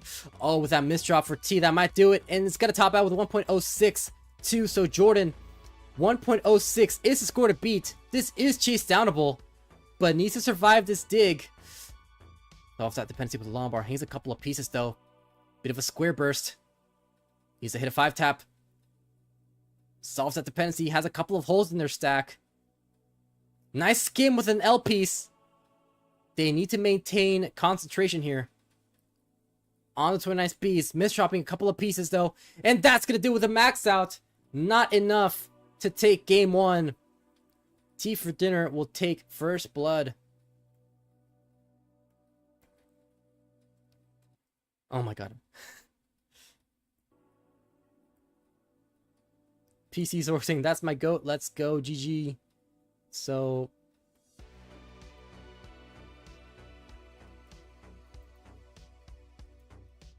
let me ask both players, increment or reroll? Because I don't think we really confirmed it. I'm gonna do increment, but in case anybody wants to do increment, there we go. 6-8 then will be the next seed.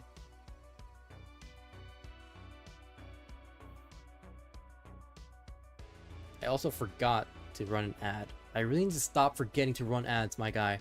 What am I doing? Stop forgetting to run ads. Jesus Christ. Between matches, I mean, not right now. We got it ready from Jordan. Like, what the heck? Like, every time. I always forget. Every single time. I just forget. It's so dumb.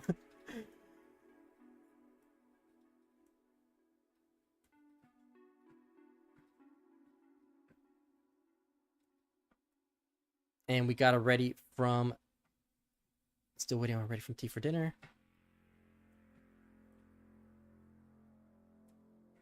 And we got it ready. So let's get started with game number 2. Count it down in 3, 2, 1. Tetris. So see J, S, square, T. So same presets. Same presets are confirmed.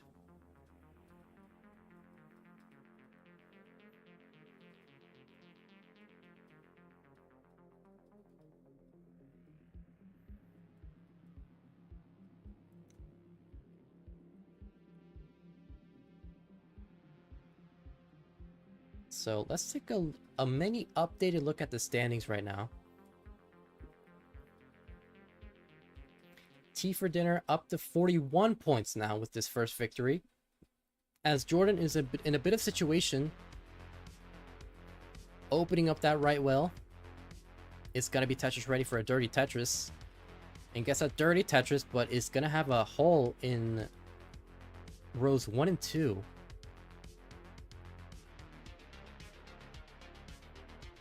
So yeah, as I mentioned, TeaforDinner now at 41 points, and any point scored from now on just will add more and more weight to that potential confirmation to be promoted to Division 2. But as I said, they definitely need a win to confirm it right now. If not, they'll have to hope for a combination of different results. Right now, 144 for TeaforDinner, 93,000 for Smoljordan, trying to maintain this perfect match record so far. Would love to tie the set. T is Tetris ready and gets along for a dirty Tetris. 174.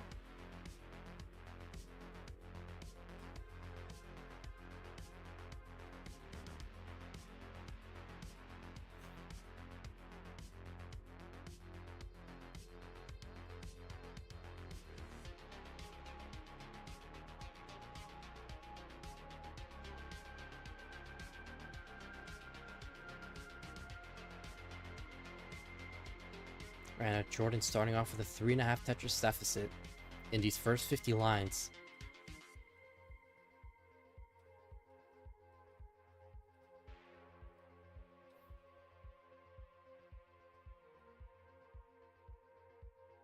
Taking a couple skims, opening up that right well, bangs on a Tetris.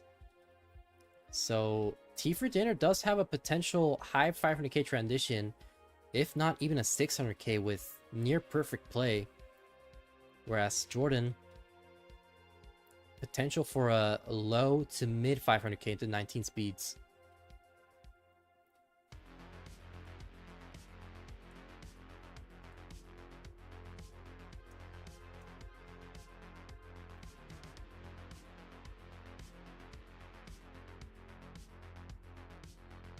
Jordan setting up a Tetris with that long bar. Would love another long bar to complete the Tetris.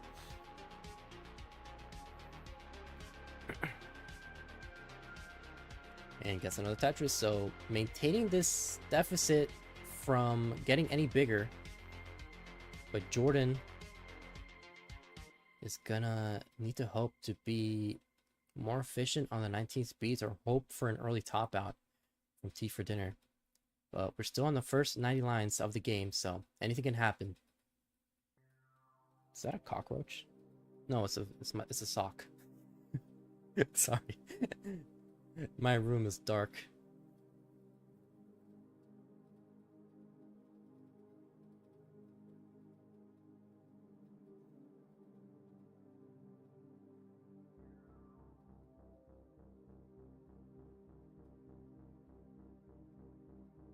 Let me check the follower count. Where are we at right now? 3663. So we need 37 more followers to reach the big ol' 3.7k followers. 400,000 points for Jordan at 424, 462 for T. So now this deficit has gone down to about a Tetris and a half for Jordan. Sets up a J tuck, or L tuck, gets the L tuck. Now we need a J tuck and gets the J. It's Tetris ready. And gets along for Tetris. Now 447 versus T's 511.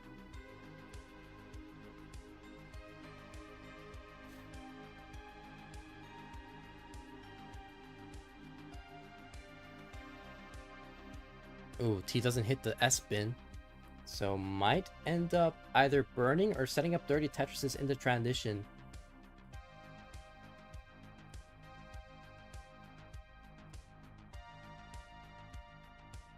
And we'll get the long bar for this Tetris in the transition at 562. Jordan can get 2 more Tetrises and gets one of them.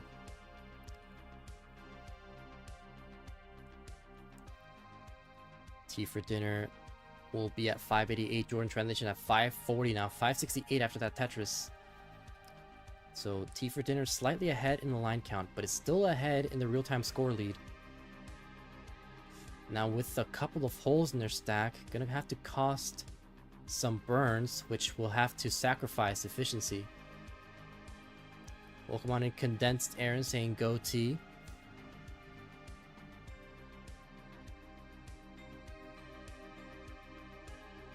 TeaforDinner setting up a dirty Tetris on column 8. Gets a dirty Tetris, 655. Jordan at 670 has now taken the lead and looking to extend that lead. Solves the J dependency, gets the long bar to set up a Tetris. Waiting for a second long bar to complete the Tetris, and they will get that long bar at 726.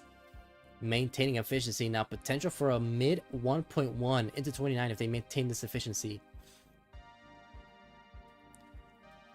TeaforDinner setting up a couple of flat high boards.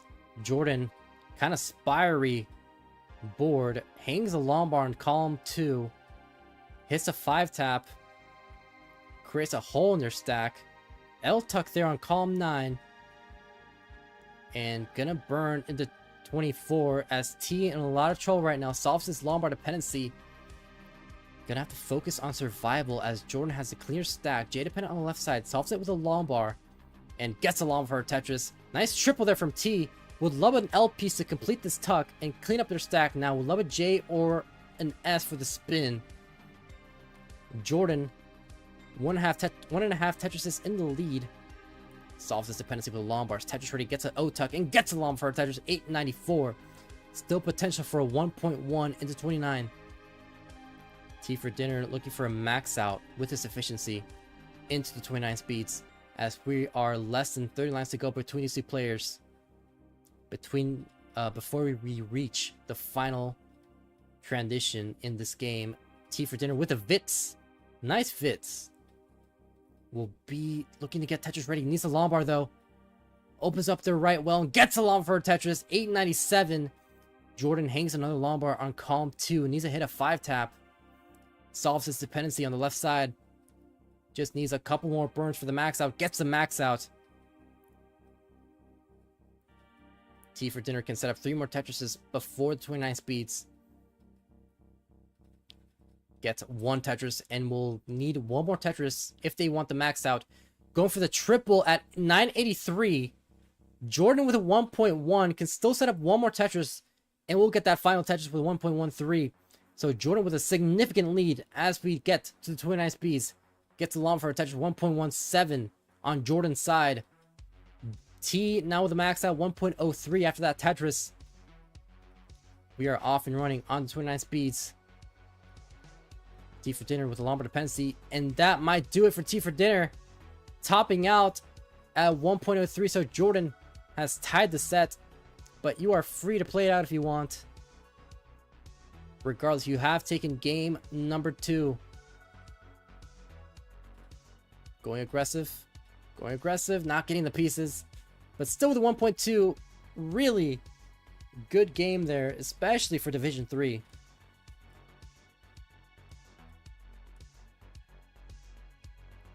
We are 1-1.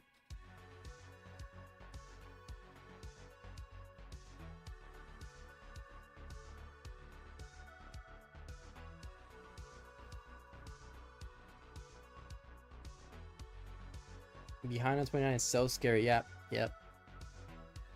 Takes a lot of practice and a lot of failed chase downs on 29 before you're actually like able to handle the nerves. But increment of 2, we got a raid from both players, so let's get started with game number 3. In 3, 2, 1, Tetris.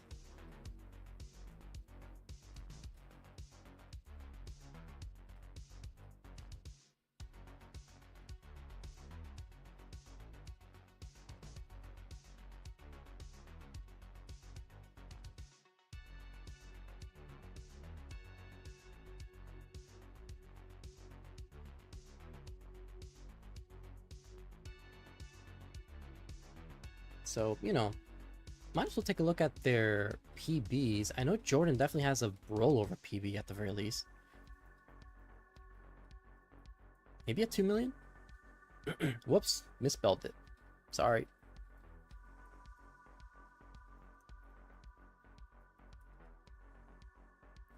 Oh, Jordan has a 1.44 PB.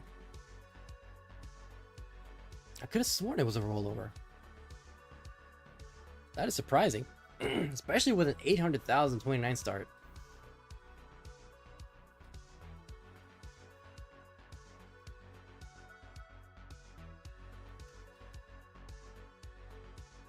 Meanwhile, let's look at TeaforDinner. It's PB. Has a 1.5 PB and a 523,000 from a 29 start. With a 1.2 from a 19 start. Jordan having the better 19 PB with a 1.3. So yeah, these rollers be rolling.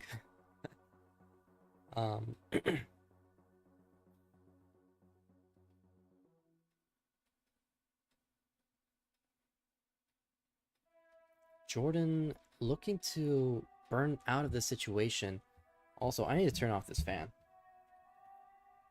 I don't want it to bleed into the mic. And Jordan kind of indecision with the square piece.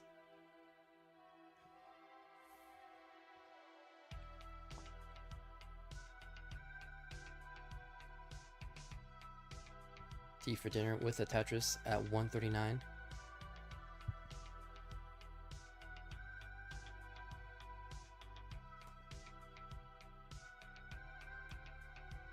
Ooh, T in a lot of trouble right now. Needs a long bar, getting droughted. And gets a long bar for a dirty Tetris, taking back the lead, but Jordan takes it right back with a Tetris of their own. And 2 long bars for back-to-back Tetrises on Jordan's side.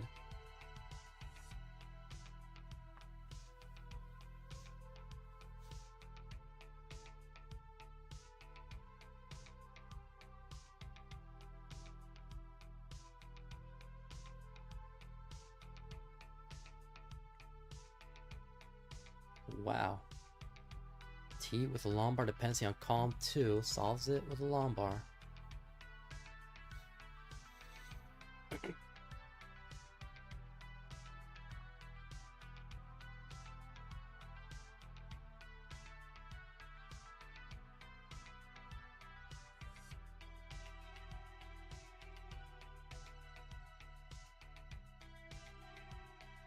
We have reached the 80 line mark. We're about to get to the 100 lines in a few lines. Jordan gets a lumbar for Tetris 328. Solves the J dependency. Nice adjustment with a lumbar. TeaforDinner with a flat J. As they get another Tetris. So things are pretty neck and neck so far. Really even set.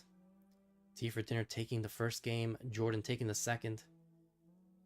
Right, it's going to be a crucial game 3 to see who will be at match point for the 4th game.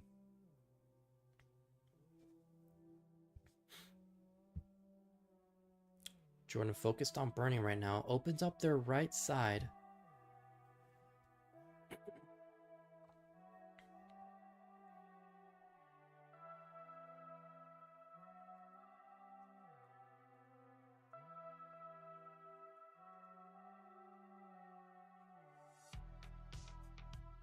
Ooh, Jordan needs an L for the tuck. Doesn't get the L piece in time, so just gonna have to utilize the Z piece to try and solve this dependent board. And guess how dirty Tetris? 410 for Jordan, 416 for TeaforDinner. Looks like both players are gonna have to deal with a sub 500k transition.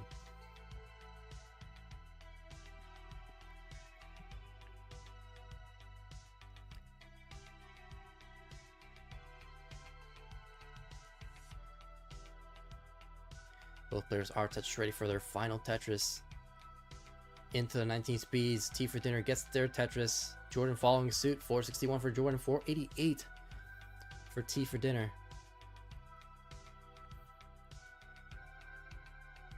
So we are off and running with our third 19 transition of the set. We are 3 for 3, which is good. No early top outs. Oh, a tuck there from T. That is really a little risky there, especially with how high of a board it was. Jordan had a flat stack, uncomfortable pieces. Oh, TeaforDinner in a lot of trouble. Needs to survive the situation. That's not going to burn anything. And with that, we'll top out at 547. Jordan will take game number 3. And we'll be at match point for the 4th game.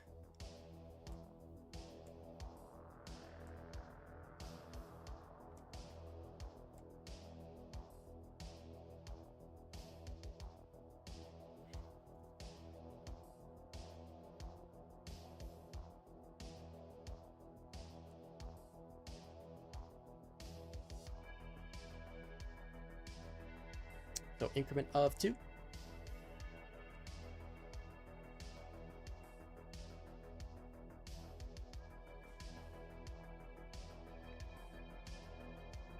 I should get rollover soon, but no, it's okay, Jordan. You're just setting up the pre-39 rollover.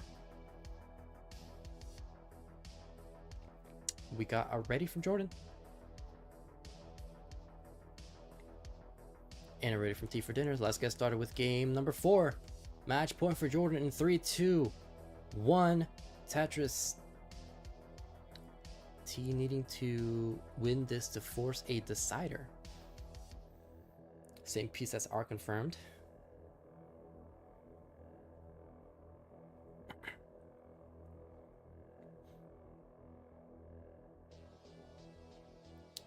Setting up a Vitz and hits the Vitz. Gets a lumbar for Tetris.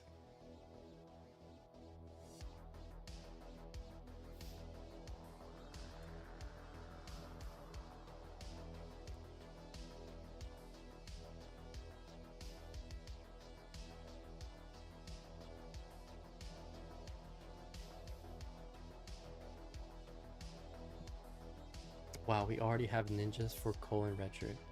Well, it makes sense because Cole's, I think Cole's on a tight schedule right now. Apparently, they're going to play Masters later today.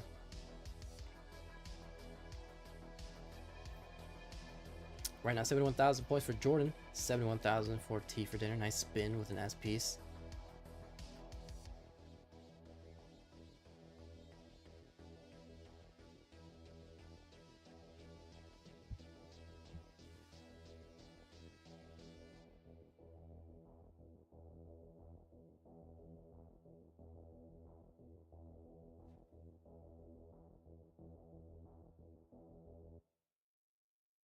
TeaforDinner setting up a Lombard dependency, getting inspired on the right side, on the left side, with all of these Z's.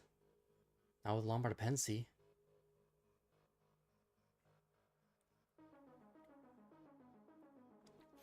$167 for Jordan, 147 for TeaforDinner. Jordan one game away from maintaining their perfect streak.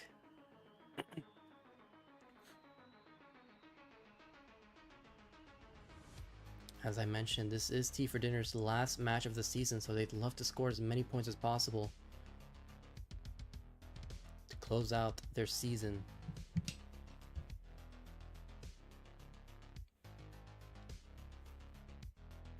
TeaforDinner at 160, 239 for Jordan.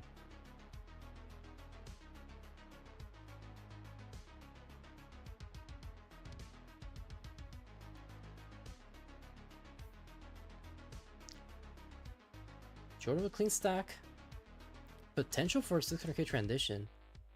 TeaforDinner has been committing to this road too, has a potential 500k transition with this pace. Ooh, misdrops that S piece. Gonna cause some burns. Needs a Lombard, solves his dependency, solves it. Cut it right on time. Was not able to afford a drought. Now still in a precarious situation. Once again, gets the Lombard to get the Tetris first. Then they're going to try to solve this dependency. They get another Tetris at 261. My leg is falling asleep right now. Jesus.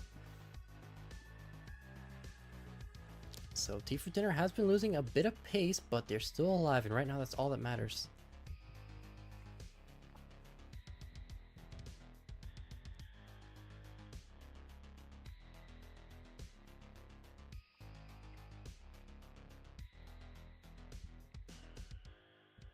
Ooh, Jordan with the Jade dependency had a low left and a high right, which could be really deadly with the wrong combination of pieces. TeaforDinner with a slightly flat stack, but is Tetris ready, gets a Lombard for Tetris. Jordan not able to utilize that Lombard for Tetris, but does get another one. Now 406, maintaining the 600k possibility into 19 speeds. Simul Tetris.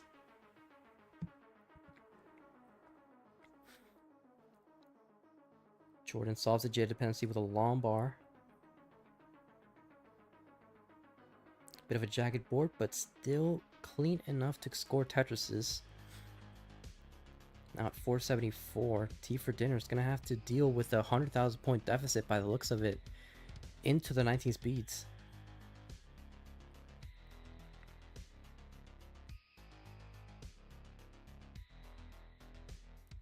T sets up an L tuck. Kind of like an upside down L tuck. It does get the L in time. Now with the J dependency, L dependency, solves it. Building up their left side. Would love a T piece or a flat Z. And they'll get that Z piece. Jordan can set up 5 more Tetrises. Make that 4 more. Actually, I think they could always only score 4 more Tetris. I think I just got my math wrong. 591 though for Jordan. 1 more Tetris will give them the 600k. And TeaforDinner will transition at 503. So pretty respectable transition, but Jordan with a monstrous efficiency at 638. And here we go. Could this be the final 19 transition? Or can TeaforDinner clutch up this decider?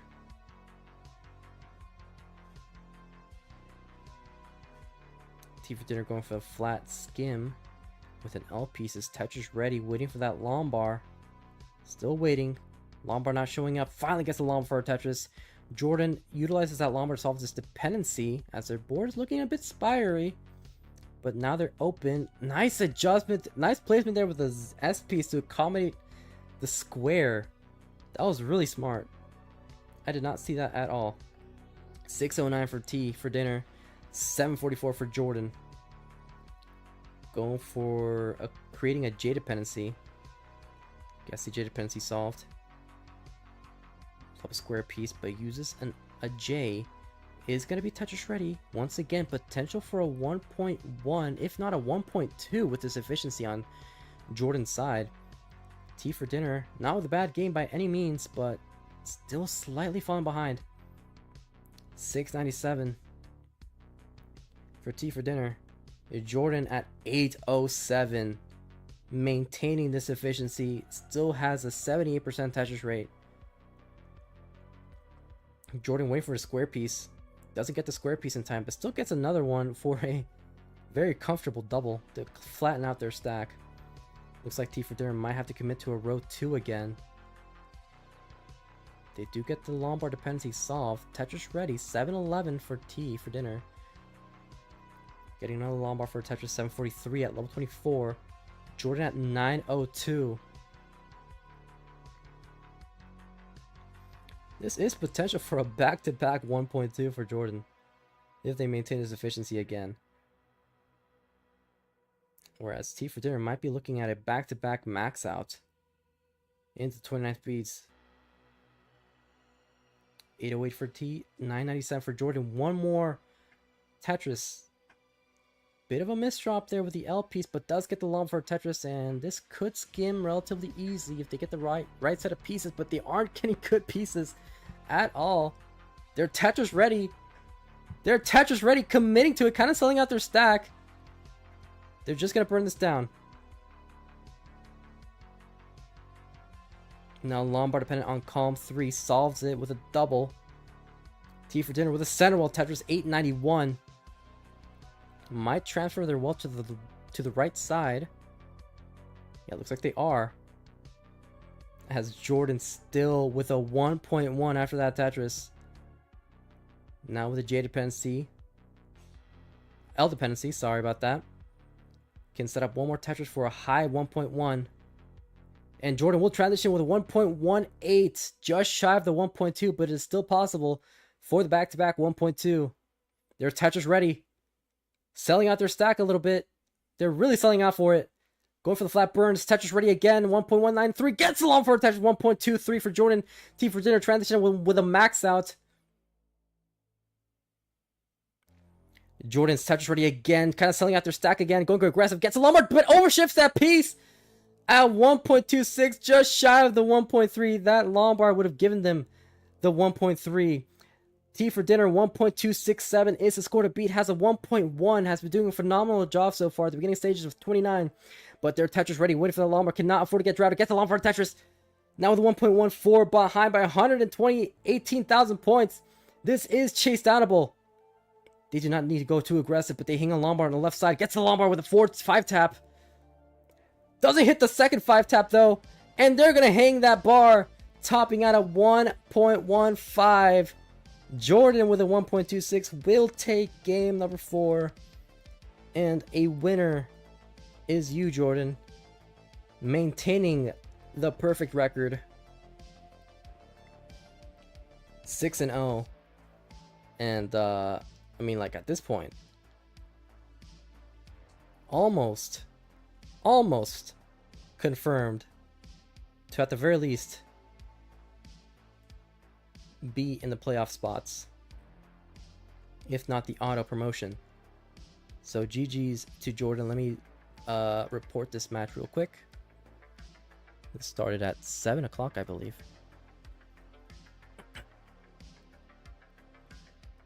Division 3, so we can take an updated look at the standings. And there we go. Let me refresh the page.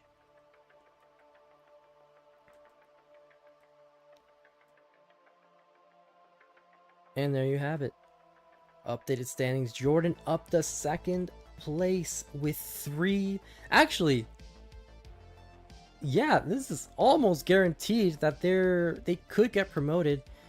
Alejo's really the only one that has a fair shot at overtaking Jordan in the standings, with a combination of match results, of course, and Jordan still has 3 matches pending, so that was a really crucial match for Jordan, but they do maintain 6-0. TeaforDinner still looking great to potentially get auto-promoted up to Division 2 with 41 points, finishing out their season in respectable fashion. But regardless, we will get started immediately with Cole versus RedShurt. They do have their ninjas set up, so let me set that up. I know that Cole is running on a tight schedule, so let's try to get this started as quickly as possible. Cole and RedShurt, let me know if we're going to be doing increment or rerolls, and if we're going to be doing either or. If neither of you can agree, we'll just do a coin flip. And of course, 19 starts are on the cards if you both want them.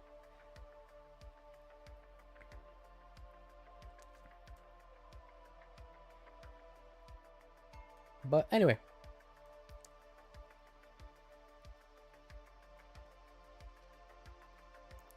oops, I set up the matcherino as the URL for Ninja. Oh, so dumb. Okay. Is Cole on the left side? Oh, it's RedShirt's on the left side. God dang it. Why am I making everything so difficult on myself?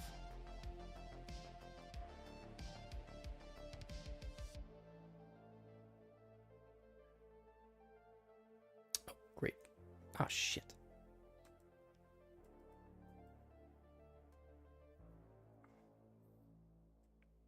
Ninja for Cole, and then RedShurt.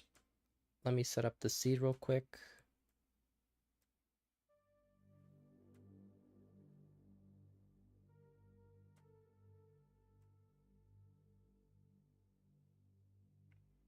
And we can get started.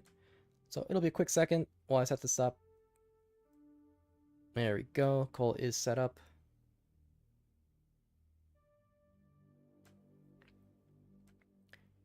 RedShurt.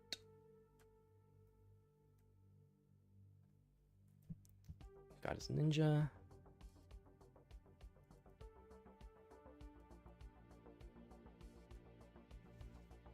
Let me set up the seed. Wow, I've been live for 2 over hours. Jeez Louise. Yeah. You're fine, RedShurt. Just don't play Transition Trainer. I mean, yeah, play it, but like, you know what I mean. Don't worry about Transition Trainer. If it doesn't show up on the NTC, it just doesn't like it.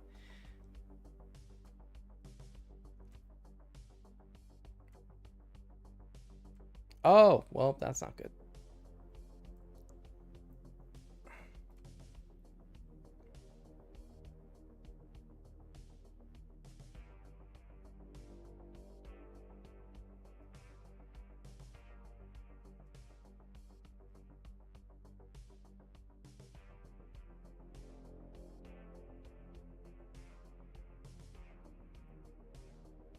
TNT. Cole wants increment all 18 all the way.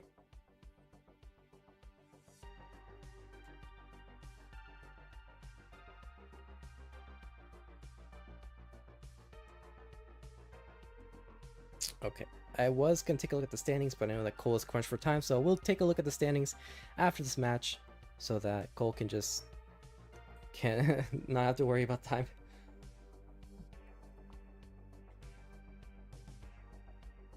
Alright, we have the seed set up.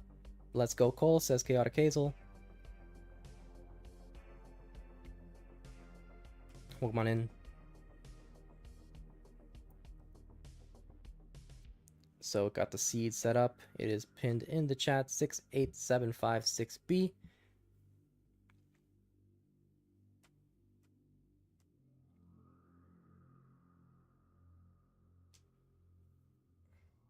And we got it ready from RedShurt. So yeah, we'll just see how NTC happens. If not, we'll do a quick switch up to non-NTC. But let's hope for the best.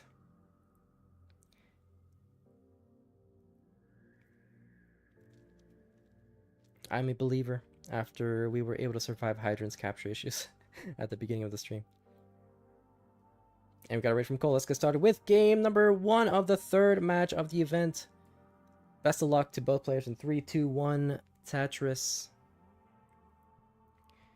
Let's see, Square and JLT. Same piece as are confirmed. So, as always, since we're back in Division 1, I guess it's more of a relevant thing to plug in the matcherino. We're currently at $1,000.69. Thank you to contributions from everybody, not just this stream, but throughout the season. And of course, to our top 3 contributors, especially Kathy Simmons, contributing 70% of the prize pool. Literally 70% of the prize pool of the $1,000 goal. So, thanks to that, now we have a shot at potentially reaching $2,000 and getting the top 8 of the playoffs paid out, which would be great. 94,000 points for RedShurt, 34,000 for Cole Bucket. Oh wow, that's Pyre on the right side for Cole. Good lord, that was not fun. Little misdrop there with an L piece. Little double tuck with a second L. Not able to hit a double tuck with a third L. So he's 1 for 2 on L tucks. L double tucks, I mean. Let's get the Lamba for Tetris. Now 107. RedShurt at 145. I know we didn't take a look at the standings because I know Cole's on a time crunch, but I can talk about it here in the match, in the stream. RedShurt currently 1-3 with 10 points in 6th place, just 1 spot from the relegation zone. And speaking of which, Cole is the one who's in a relegation playoff spot. Actually, currently auto-relegated with a 0-4 match record, 3 points.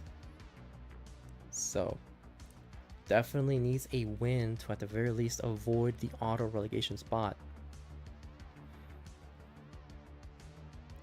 Critical Lapis in 7th place with 9 points, 1-5. Has 1 match pending, whereas Cole has 2 after this, so has a bit of an advantage.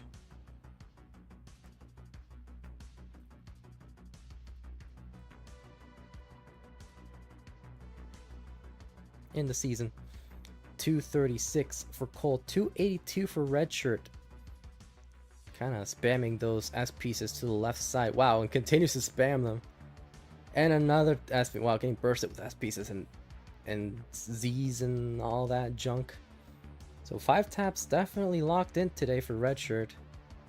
Actually, I don't even think that was a 5 tap. I think, isn't like far left S pieces 4 taps, or is it 5 taps? I can't tell when it comes to flipping.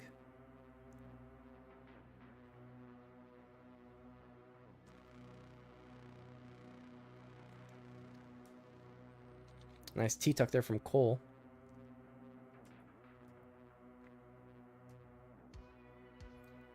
Welcome on in, Toast, rating with a party of 3. As Toast would say, your seats are ready at the dinner table. Party of 3, welcome on in. Hope your stream went well. Oh, whoops, I forgot to change the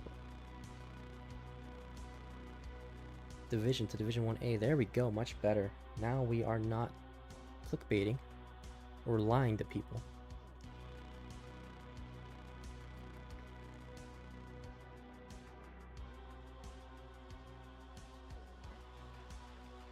Yeah. Cole and RedShurt actually did get relegated down to Division 3. And yeah, very unfortunate, but who knows? Maybe they'll get back into it. 370 for Cole, 483 for RedShurt.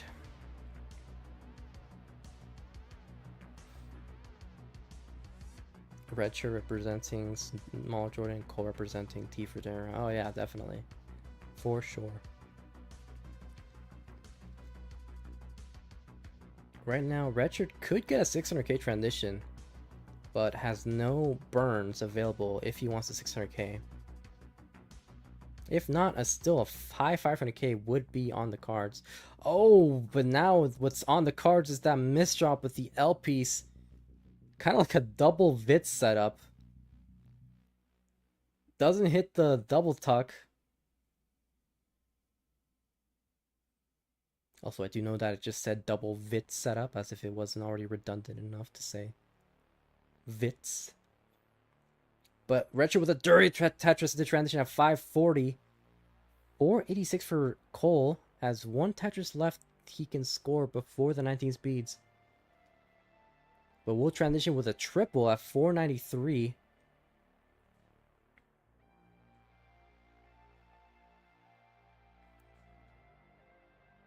The Vits, yeah. Vertical eye tuck double setup. Oh, once again, another overshift from RedShurt with a long bar this time. And kind of scrambling to try and burn out of this roof. It is rainy here in Portland. As quickly as possible. Square piece to the left side. Long bar to the right. So he is burning out of this. Is open. Will single there. L piece to the right.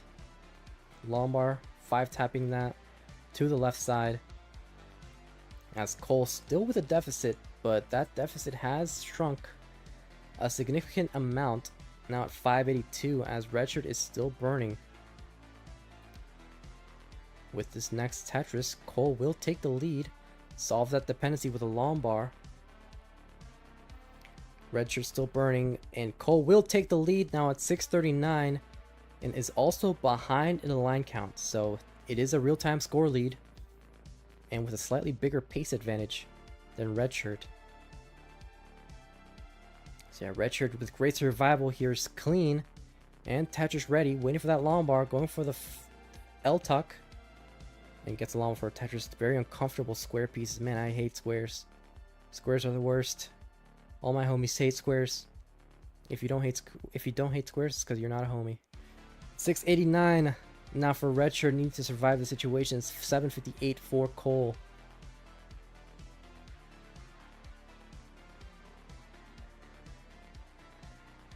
And now RedShurt with a calm 7. Tetris 730. Behind by 90,000 points, pretty much a 100,000 point deficit, taking into account the line differential.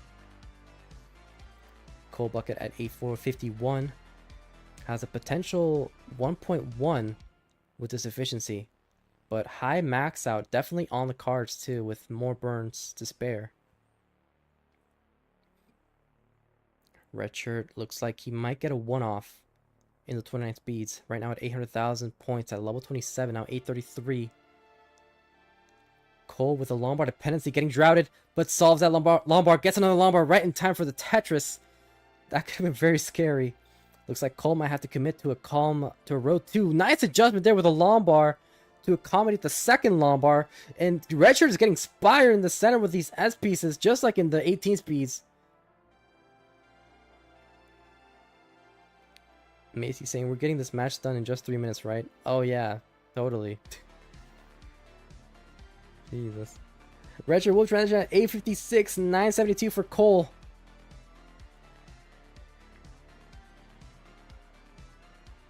And RedShurt with the Tetris.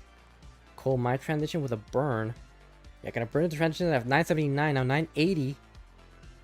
Lost a bit of pace on Cole's side, but still relatively in the lead by about 80,000 points. RedShirt still alive here at level 30. Tetris ready, gets a long for Tetris 945. Cole gets a long for, doesn't get the Tetris though. Hung that piece, needs another long bar, and doesn't get the second long bar. So RedShirt 989 is the score to beat. Needs 990 to take this game. Needs a 990, but not out of the woods yet. Needs 18,000 more points, and his board is climbing. Hits a 5 tap with the long bar. Needs 10,000 more points. Nice double there. Now at 983, 995. And that's going to do it for RedShurt, completing the chase down. And we'll take the first game of the set. GG's. Oh no. He choked the max out. No. Oh no. So 300 points away. Unfortunate for RedShurt, but still takes game 1, increment of 2, and we can get started as soon as possible.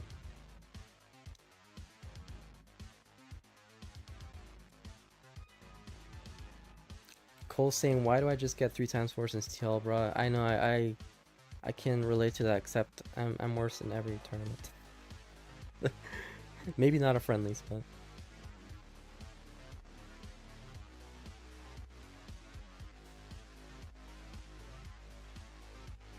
Got it ready from RedShurt.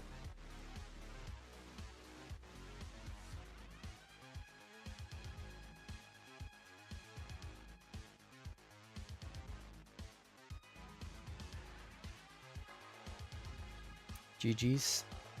And a...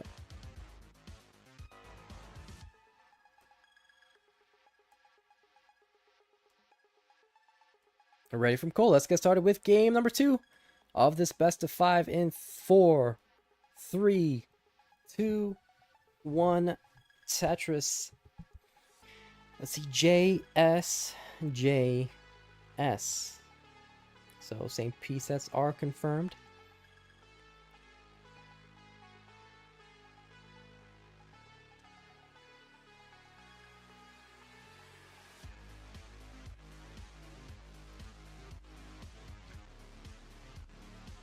Full bucket looking to tie the set.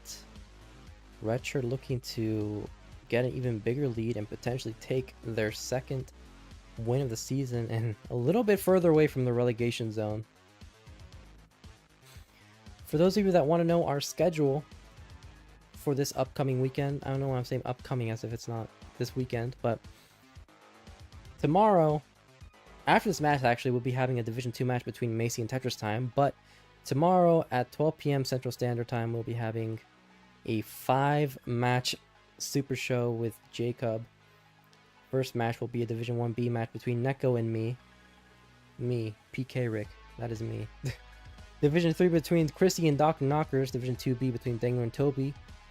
Division 2A between Firedox and Mel. And then a Division 1A match to finish off the event between Andy and Sodium. Right now, RedShurt at 137, 140 for Cole. Whereas later on that same day and Sunday, before the Sunday primetime show, hosted by Ronkley, it'll be starting off with Doodle versus Oscar. Division 1B afterwards, Blue Scooty versus Hydrant. Then it'll be Alex T versus RedShurt, then Cole versus Cobra. And then finishing off the night between Cobra and Sodium. So yeah, really, really spicy matchups here as we close out Season 31. And we are inching closer and closer into the playoff zone. 232 for Cole Bucket, 230 for RedShurt, so neck and neck between the two players.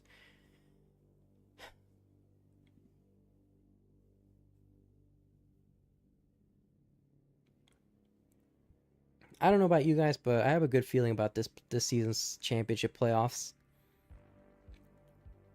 I'm kind of sad I missed last season's because I had to work, but I'm confirming right now that I will be hosting the finale for the season.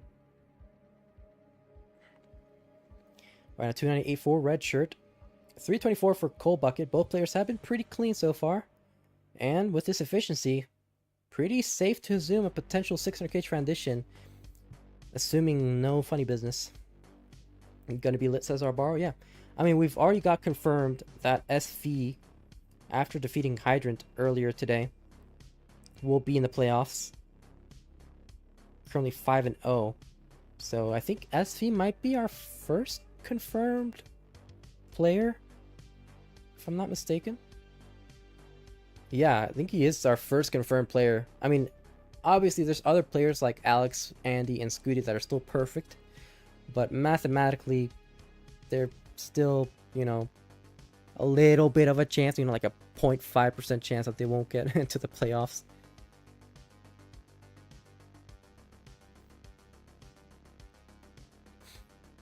Right now, RedShurt with a bit of a slowdown.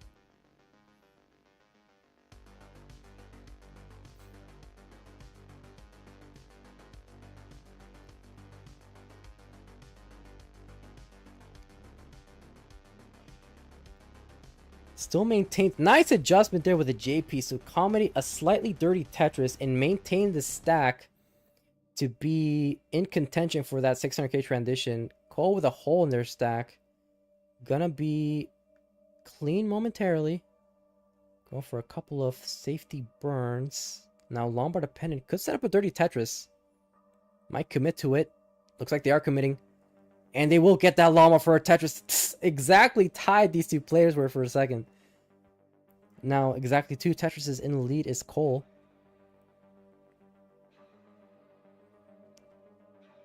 RedShurt taking the lead right back. Wow, kind of a weird shift there with the JPs on RedShirt's side, forcing their well to be transferred to column 9.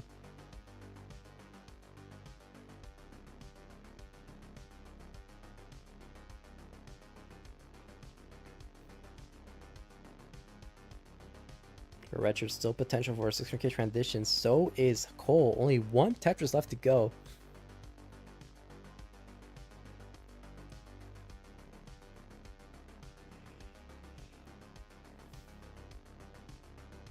And they will complete that 600k with 2 Tetrises to spare. And they are Tetris ready. RedShurt now at 589 after that Tetris. Needs 1 more Tetris for the 600k. And both players will be getting 600k transitions. So friendly seed this 18 by the looks of it. But we'll just see what ends up happening on the 19 speeds. Usually when it happens where things seem to be easy on 18 speeds, just like no long bars show up on the 19 speeds. So hopefully that doesn't happen. But we are neck and neck. 663 for RedShrt, 659 for Cole, taking the lead at level 20.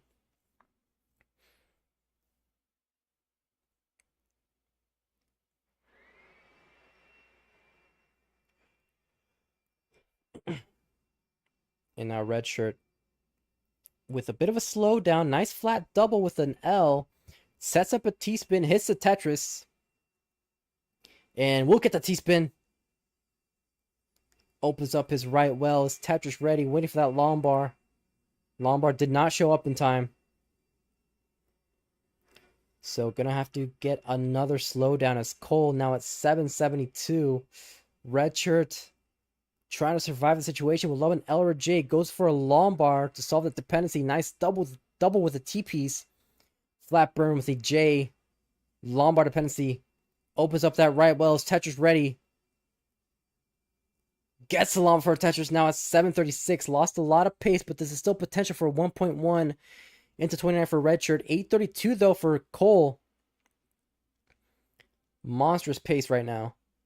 80% Tetris rate, 861. This is very much potential for a 1.2 into the 29 speeds. They do get the long for Tetris now. Has to focus on burning out of the situation. Might maybe commit to a row 2. RedShrt with a left well Tetris setup. Doesn't get the long bar. Actually, I don't know why I thought it was left well. I was not seeing it correctly. So it is not a left well Tetris, but they are Tetris ready now. Opening up that right well, but they have to close it right back. Very untimely S-piece. That was the worst place piece that could have happened. And that's going to do it for RedShrt, topping out at 762. Cole, you are good for game 2, and you will tie the set. GG's, and no Mullen because Cole knows he is crunch for time. Increment of 2.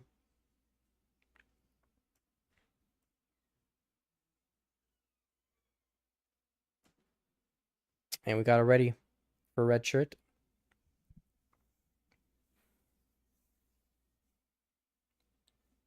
And a raid for Cole. So let's get started with game number 3 of this best of 5 now in 3, 2, 1, Tetris. So 2 squares, TJ Lombard.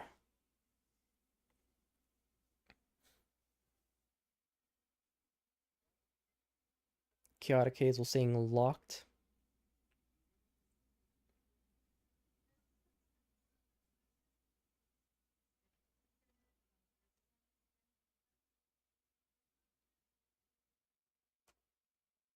Cole starting off with a couple of burns.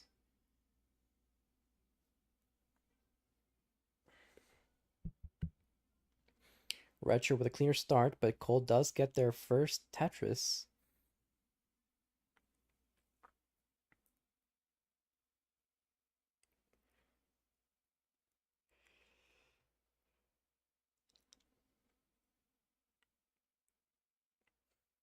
Ooh, Cole. Very awkward stack there.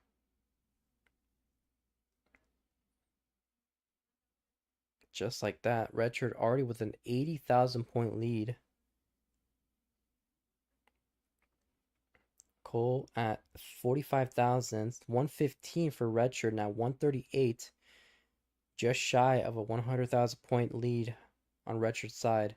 But Cole does open up this right well and did get the Tetris at 69,000. Lombard dependent. Not able to get the Lombard in time. Forced to another triple. And opens up that right well after solving the Lombard dependency at 100,000 points for Cole. 185 now, completing the 100,000 point lead for RedShurt after that Tetris 208.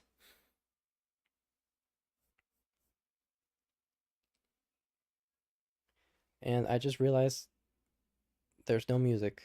Fantastic. I forgot to replay the music. I'm such an idiot. Speaking of music, I definitely need to start working more on the playlist I'll be using for the playoffs. Spoiler alert, I probably will not be using a lot of Wipeout, but I do already have a playlist in the works. 276 for RedShurt, 170 for Cole.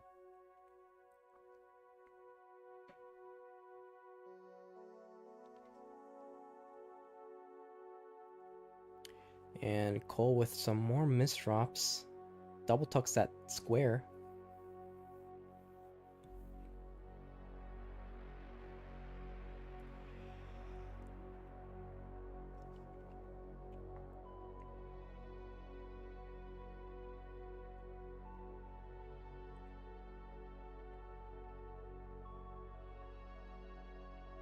RedShurt with the Lombard dependency finally gets the Lombard after kind of a spiry board was forming.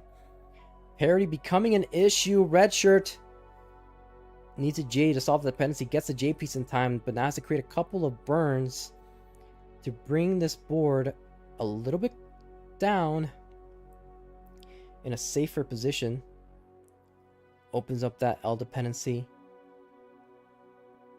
It's not getting the L piece though, or a Lombard, but does get a J piece for a triple. Lombard to the left side is Tetris ready. 343 for Cole. 343 for RedShurt now. 365. 313 for Cole. So great survival there from RedShurt.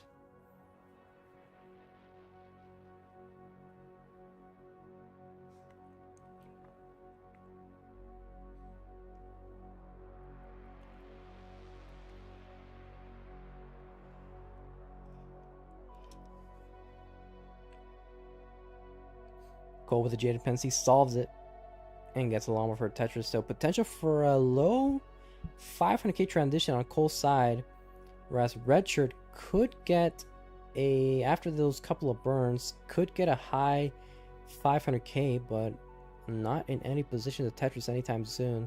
Would love a Lombard on comp 2.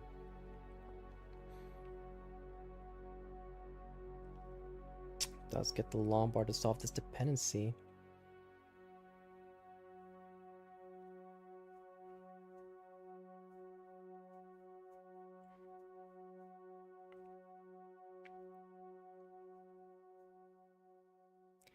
469 for RedShurt, 439 for Cole.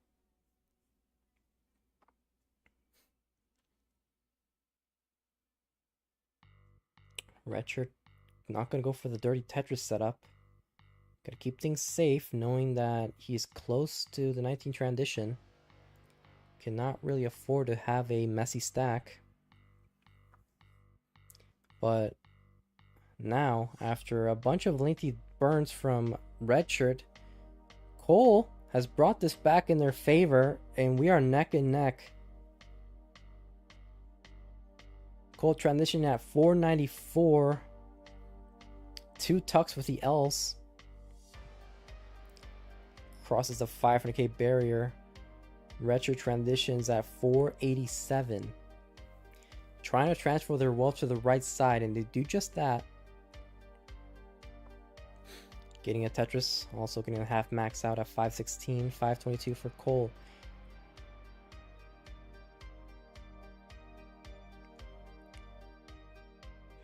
RedShurt solved the L dependency, gets a low for a Tetris. 541 now behind by 31,000 points. Cole with a Lombard dependency. Still waiting for that bar. Safety triple to kind of make it not a Lombard dependency. And Cole, RedShurt in a bit of trouble. Gets a double, needs a J piece or a Lombard to the left side. Goes for the Lombard. Opens up that right well. Is Tetris ready. Creates a hole in his stack. Another double. Would love a J piece or a Lombard to the left. Gets a Lombard for a Tetris. Now needs to create or solve this dependency. That's not going to burn anything on RedShirt's side, and his board is climbing. Losing more efficiency. Cole now at 677. Max out potential into the 29 speeds on Cole's side.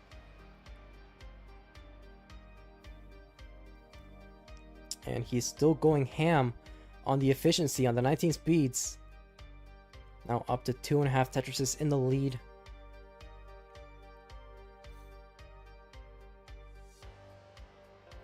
J dependency solve. Clean stack for both players. Cole with the Tetris. RedShurt getting droughted. 14 pieces and counting.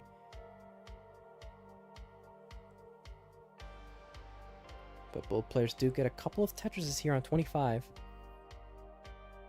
808 for Cole, 727 for RedShurt. So Cole looking primed for the transition into the 29 speeds. En route for a safe max out. RedShurt hangs a T-piece.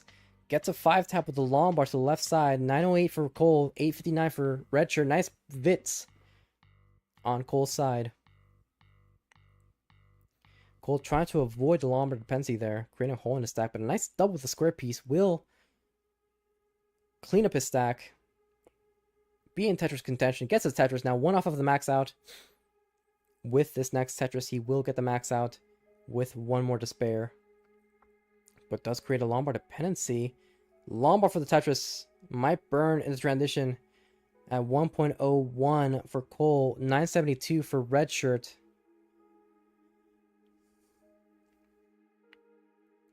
Cole in a bit of trouble, so is RedShurt. Needs to hit a 5-tap to the left side. Solves the L dependency. Hits a 5-tap with a T-piece. Cole trying to clean up his stack. Burn this out and maybe go for a Tetris soon enough. Nice square for RedShurt, but hangs the T-piece, and that is going to do it for RedShurt, topping out with a max out. Cole with a 1.06 will take game 3 and be at match point for game 4. GG's to Cole. Doing a mini Mullen.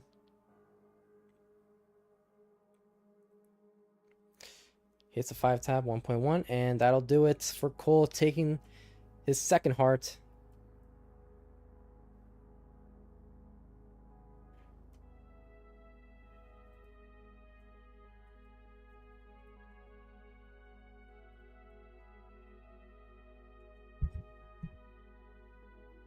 And we got it ready from RedShurt. Foot asleep, says Cole. Take a second.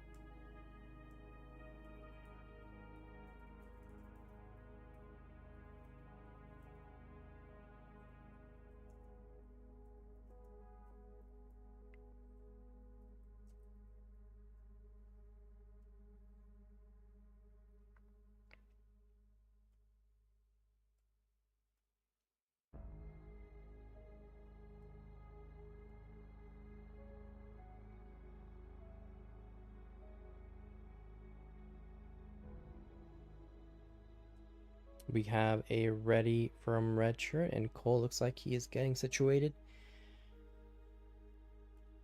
Right before we start the fourth game. Good luck says Cole.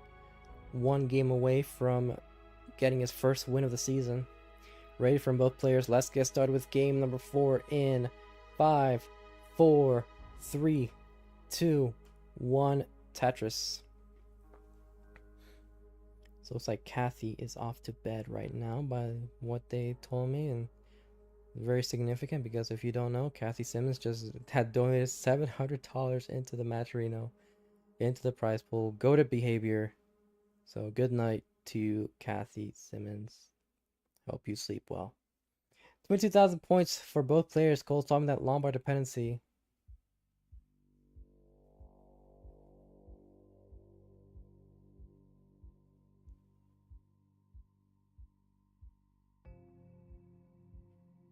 Nice T-spin there from RedShurt.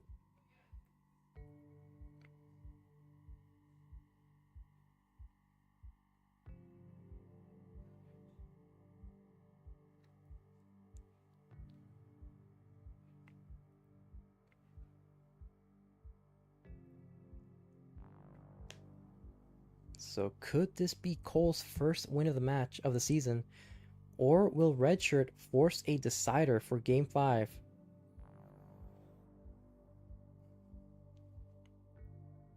We've been having a kind of a weird streak of 3-1s so far. Right now, both of our matches that we have completed, Simul Tetris, both of the matches we have completed have been 3-1. And if Cole wins this, we'll have yet another 3-1.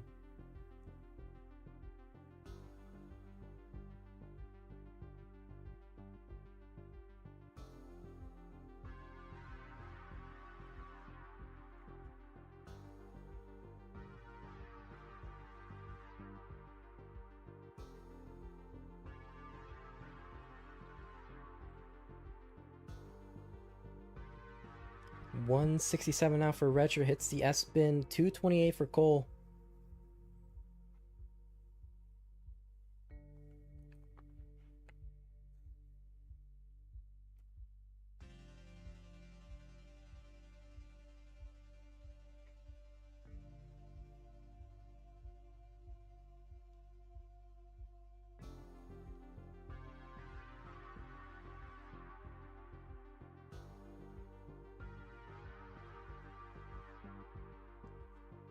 RedShurt solving that J dependency.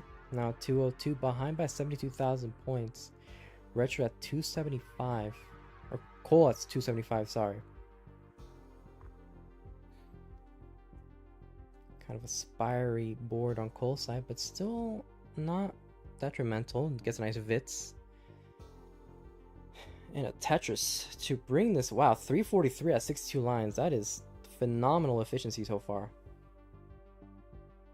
Oh my god, overshifts, undershifts, and then overshifts a long bar.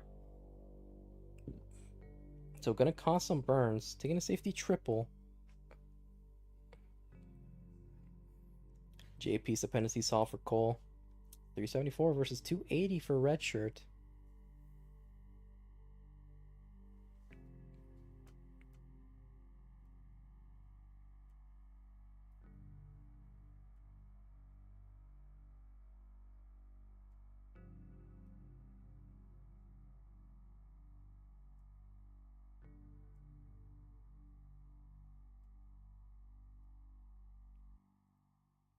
Now both players are clean.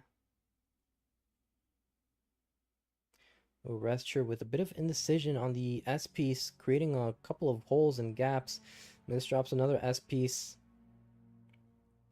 So now a lengthy dig is at hand for RedShurt as Cole looks to survive the situation.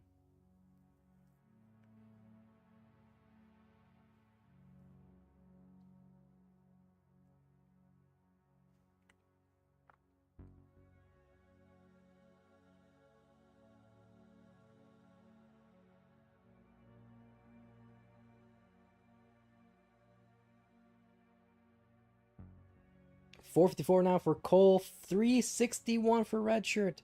Potential for a 500k transition on RedShirt's side, but still with a messy stack. Is TetrisTime on row 3, but not getting a good set of pieces right now. Oh wow, hung the S piece, but got a very timely L.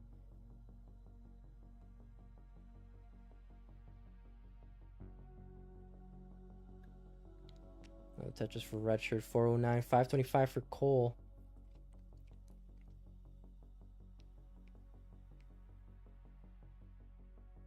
And a 30 Tetris for RedShurt, 435. So we are nearing the 19 transition, what could be the final 19 if RedShurt does not clutch up the decider. Maisie saying, well, turns out I could have watched Guafi versus Doodle. How did it go? How'd this match go? It's going well. It's going okay. Cole almost gonna...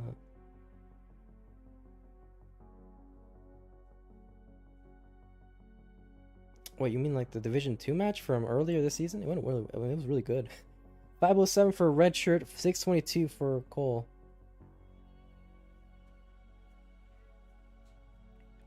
So Cole with a really good transition right now. 557 as RedShurt tries to catch back up to Cole, or try to make sure that this deficit does not get any bigger than it already is. But Cole's now forcing a 100,000 point lead and still going with this efficiency. Yeah, I definitely recommend Guafi versus Doodle if you haven't watched it already. Really, really good. That's even worthy of YouTube, because it's definitely been better than some Division 1 matches.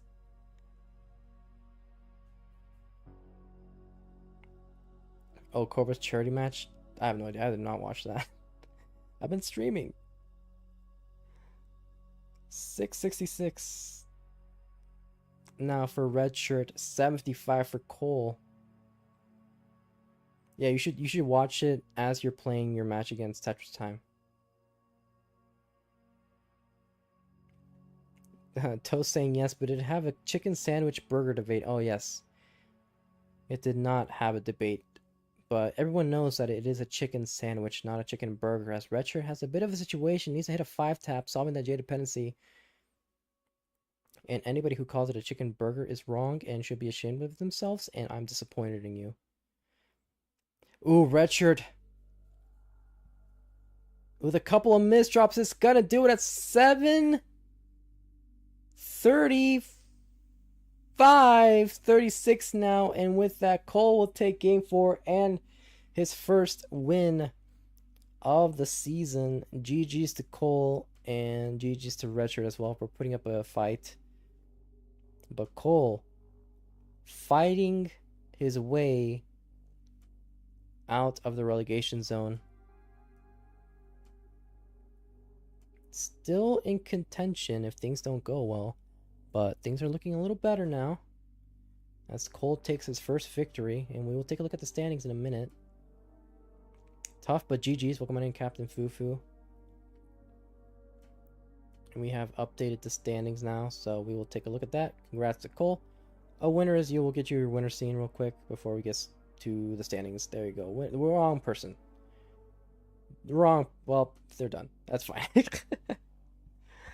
Oh, I gotta go down to Division 1. Ah, shoot. Well, I gotta refresh first because it's not. 1 second. I gotta go down to Division. I could go up to Division 1, not down. Ugh. It's hard being a streamer. My life is hard. No, I'm just kidding. It's very scuffed. I didn't have time to change the standings. I wanted to make sure that Cole would be done on time for his match in Monthly Tetris.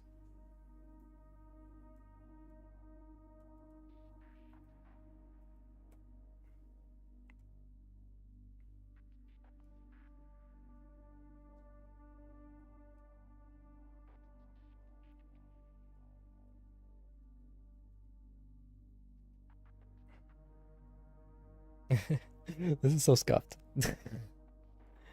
What am I doing? There we go. This is Division 1A. Cole up to 7th place, 9 points out of the auto relegation zone and into the relegation zone, playoff zone.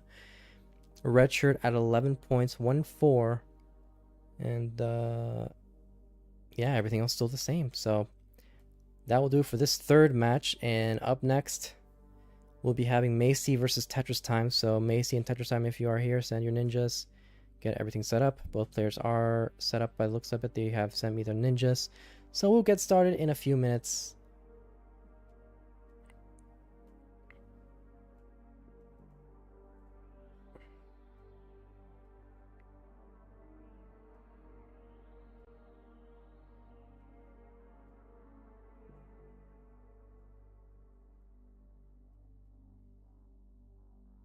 Yay, ninjas are sent. Let's go. No being late.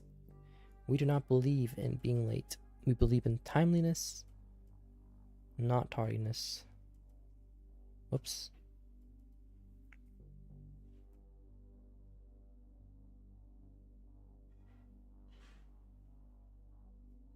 There's TetrisTime. There's Maisie.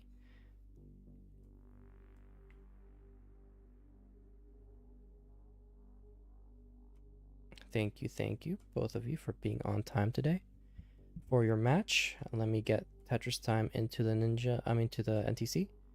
Nope, he's still not in the NTC.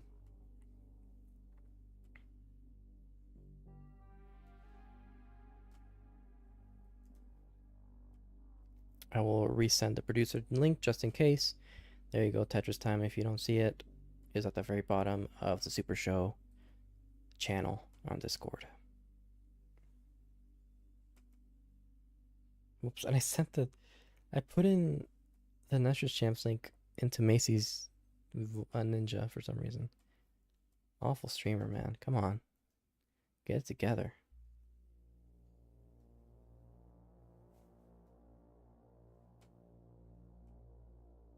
Go, Maisie is here. So, let me redo the standings again. So we can take a look at Division 2A.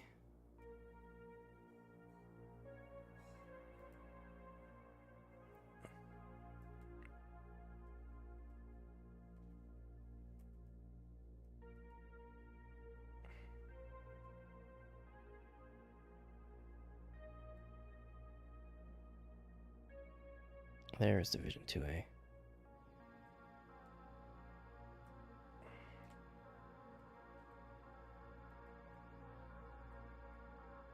So we are set up. So let's take a look at the standings before we get started. By the way, let me just get the seed in for you guys.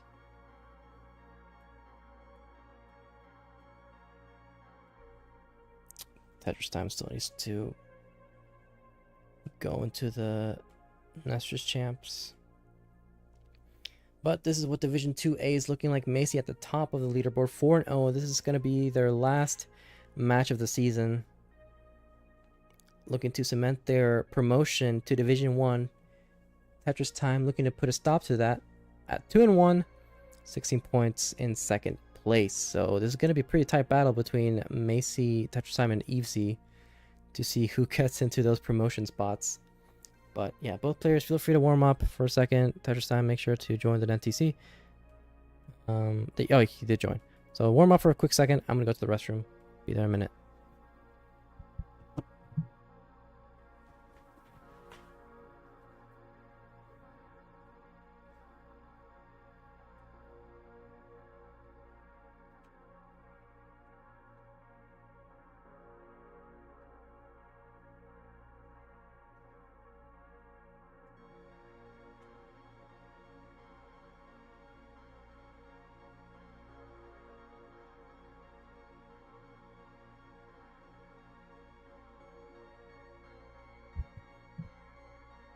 Never mind. Let's just get started here. So many ranked players in Division 2. Yep, definitely.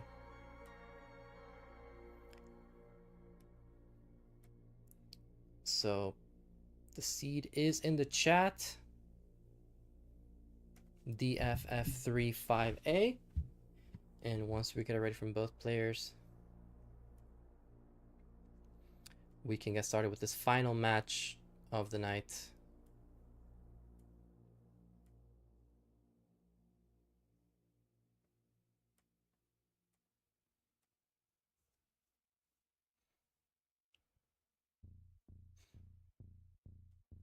Let me try to reset your NTC Maisie. Maybe it just needs that. Nope.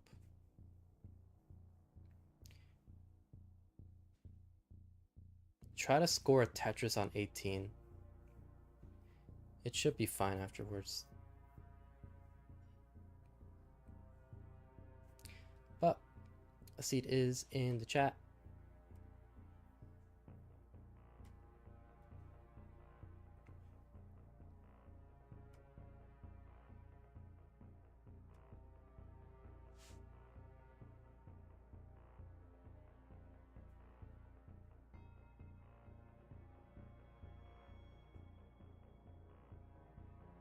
There it is. It worked. You're good now. Look at that. Look at me. I'm such an NTC pro. Wow.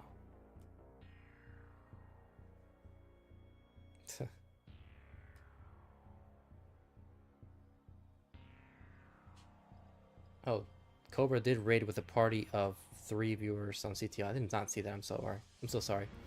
And Flying Code Monkey followed. The activity feed was not getting updated for some reason. That's so stupid. Good luck, have fun to both players.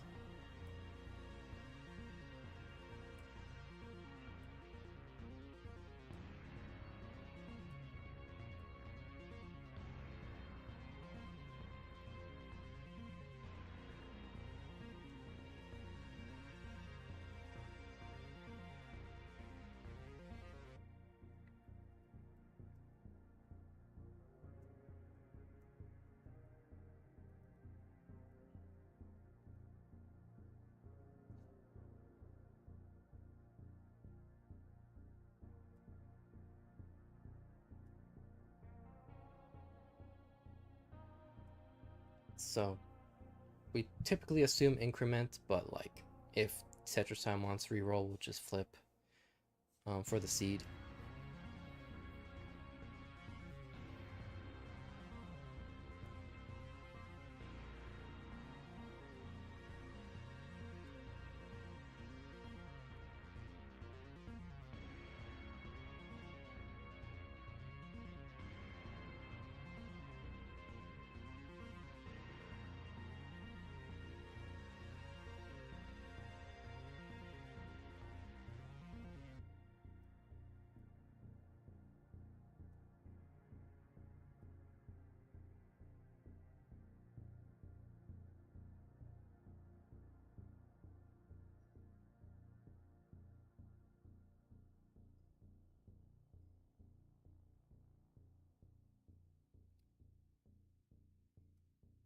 Oh, NTC's having problems?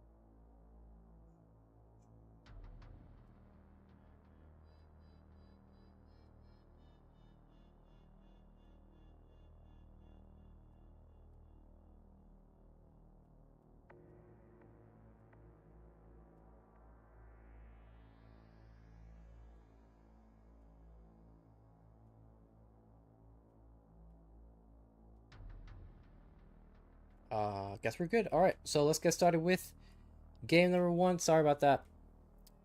Of the last match of the event in 3, 2, 1, Tetris. See, JT Lombard S. So we'll be doing increment by the looks of it.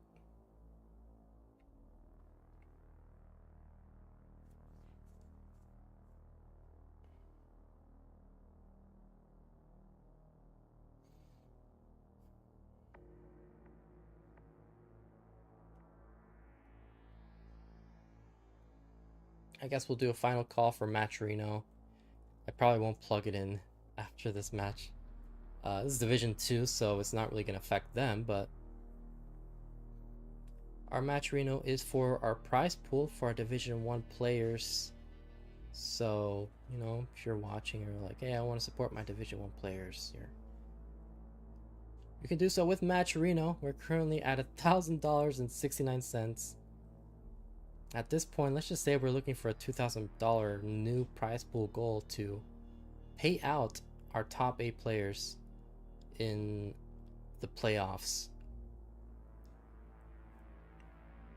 So our best 8 players will move on between the 2 parallel divisions of Division 1. They'll move on to a championship playoffs format, which will be a single elimination bracket.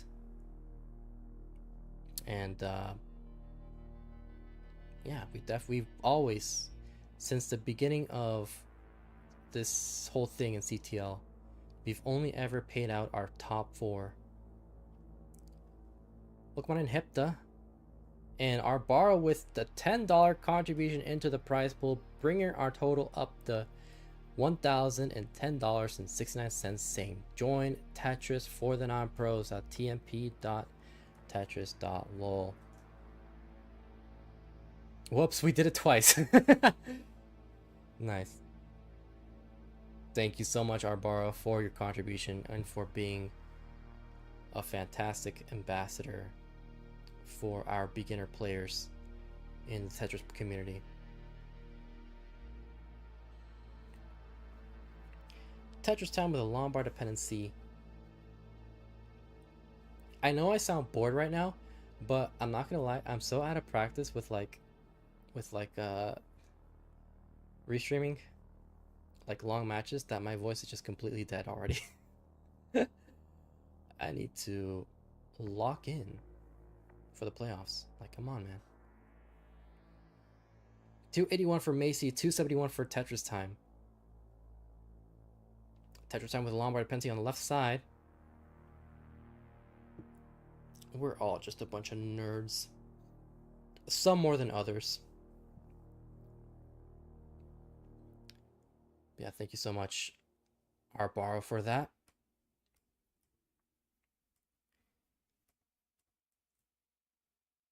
And yeah, just like that, we're $989.31 from reaching that $2,000 prize pool goal. Tetris time with an S-spin setup hits the S-spin.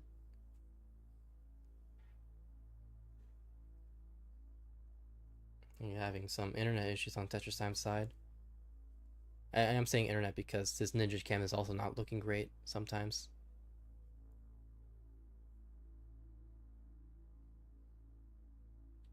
Or maybe CPU issue. But you look fine. Tetris Time is good. Don't worry about it. Just keep playing. 4034 Maisie, 392 for Tetris Time.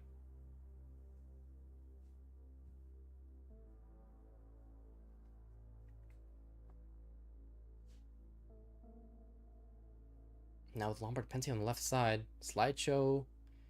Next slide, please. Lombard dependency solve again.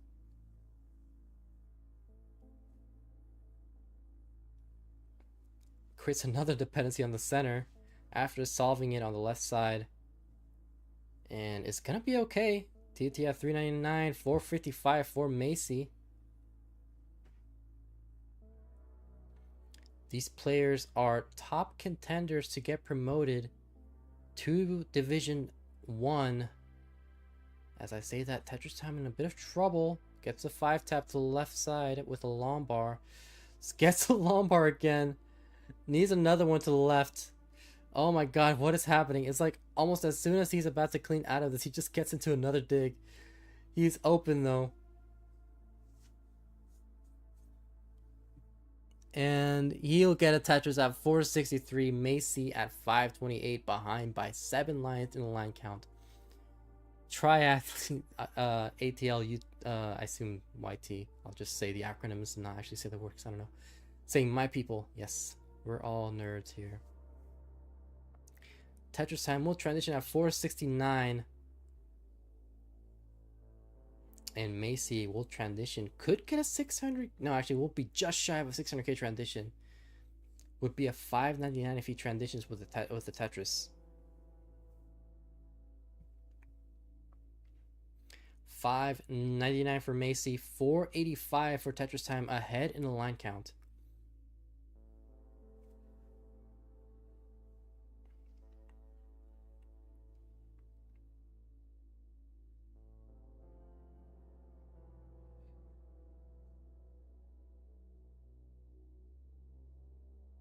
Maisie with Tetris 673, and another one. So great start to the post transition for Maisie. TetrisTime trying to make sure this deficit does not get any bigger than it already is. And I feel like I'm about to sneeze right now, so I might have to mute myself for a second. No, I think I'm fine. TetrisTime creates a L dependency, solves it with a long bar. Tetris ready is TetrisTime. And gets a long bar for Tetris 575, 728 for Maisie.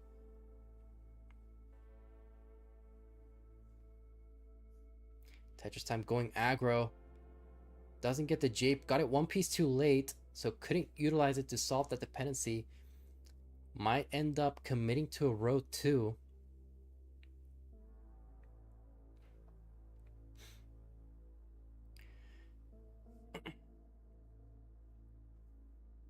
$6.45 for TetrisTime. $8.17 for Maisie. Might transfer his well. They're going to transfer their well to the right again, after taking a double and a triple. Solving that dependency with a long bar on the left side. Gonna transition to 24 with a single. Solves the L dependency. TetrisTime in a bit of trouble. And gets a T-tuck. Solves the J dependency. Not gonna be Tetris ready with a long bar. That's just gonna be a double at the very most. But actually gonna be a single now. Maisie potential for a 1.2 with this efficiency. Though a high 1.1 is more of a realistic scenario. Because for 1.2 they need to be playing basically perfect. With a couple of burns. Now just going to bring this pace down to a high 1.1. But that's still very respectable. 994 for Maisie. 804 for TetrisTime. Can score 3 more Tetrises before the 29 speeds. As Maisie is looking to seal the deal in this game. Gonna transition at 996 into 27. Now with a max out 1.03. TetrisTime can score at the very most 900,000 points, but with that next couple of burns, might transition with a couple of burns in a bit of trouble. Gonna transition at an 882. That might end up doing it if he doesn't get the right set of pieces. Could survive this, solves that dependency with a long bar. 5 taps at T piece, flat burns here. Needs something to the left side, needs a J piece or a long bar. Doesn't get the long bar dependency. Doesn't hit the 5 tap, and we'll top out at 894. So Maisie's good for game number 1. But you're always free to play it out if you want. This is a pretty good game.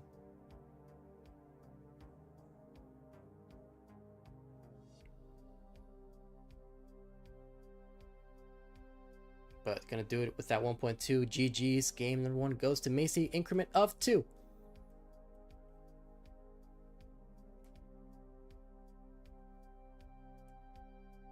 For some reason, I can't pin the seed. So somebody can do it for me. I don't know if I already pinned it or not, but increment of 2.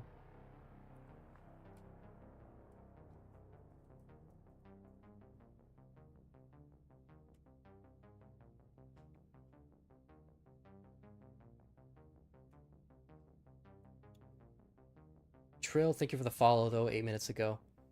Sorry for the late thank you.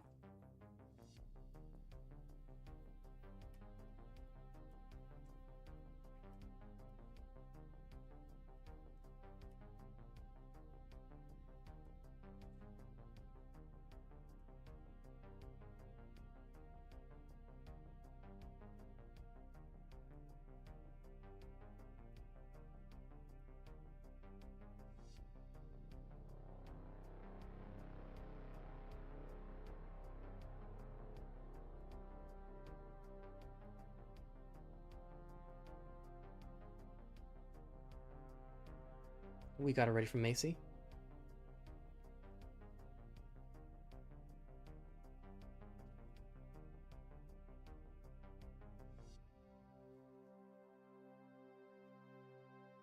TetrisTime doing some last second warm-ups. One in Hepta saying good luck my vote.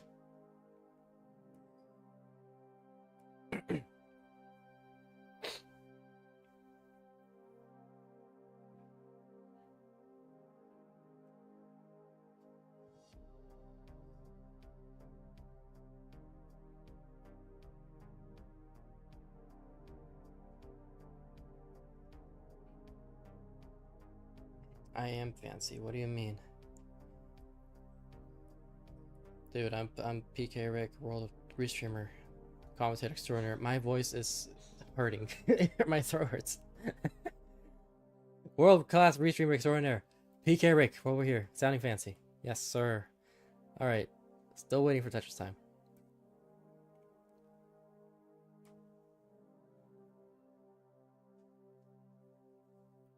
And we got it ready from TetrisTime. Let's get started with game number 2. In 5, 4, 3, 2, 1, Tetris.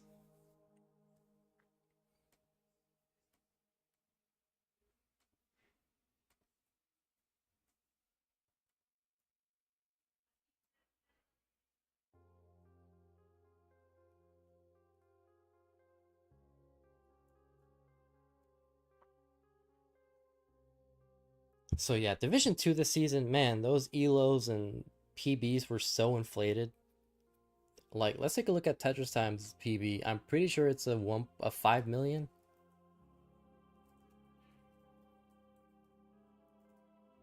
Yeah, TetrisTime with a 5.2 PB. I think Maisie gotta have like a 2 million or like a rollover. That's not real. That their PB is not a 1.18. I'll take a look at the leaderboard.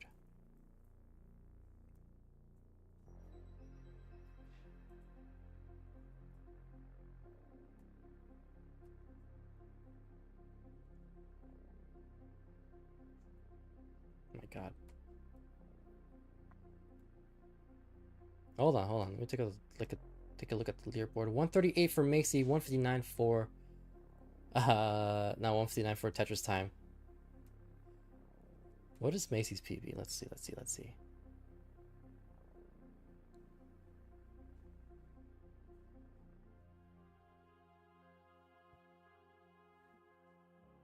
$1.69. So they got a rollover PB. Okay.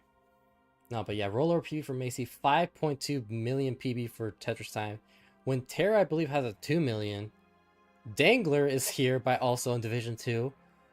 Has a, I don't know, what the hell does Dangler have? Like a 55 million thousand?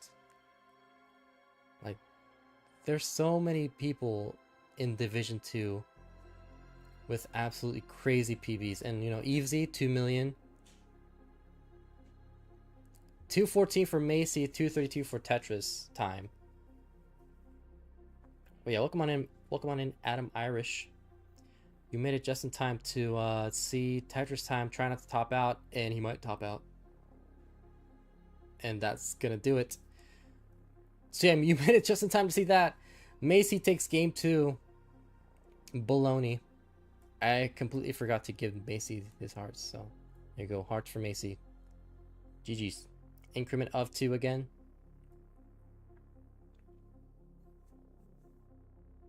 Bathroom break. I agree. I'm gonna take a bathroom break too if I can.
My shoulder is cramping for some reason.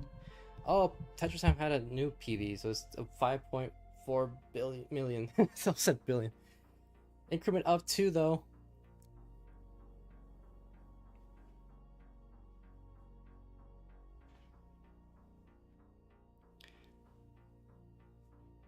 So once we get it ready from both players, we can get started with game 3.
It looks like we got it ready from TetrisTime. Let's get started with game number 3. The cramp is still going on my side.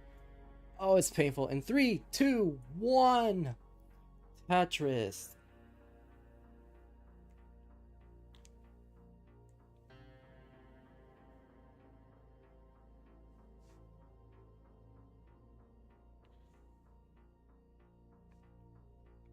So if Maisie completes the sweep, that would basically cement their spot in the auto promotion, winning Division 2A and going back up to Division 1 by next season. They are 1 game away from a perfect match record.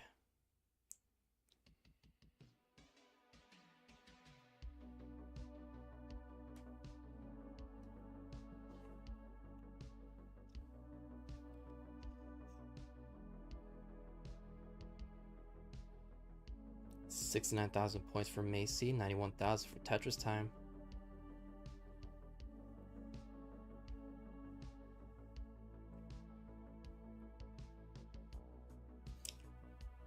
Maisie with a bit of an overshift with the square piece. Would love a J, but uses an L piece to spin it and then kind of burn something away. Nice T spin for Maisie.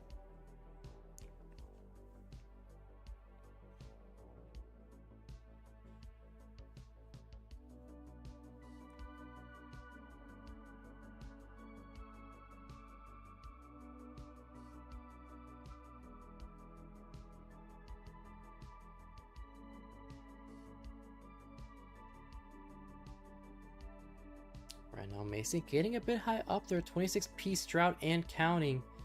30, 31. It's still going. Jesus, it ends at 32 for both players as they utilize that long bar for Tetris. So great drought management, but now Maisie in a bit of a situation now. Love a long bar to solve this dependency.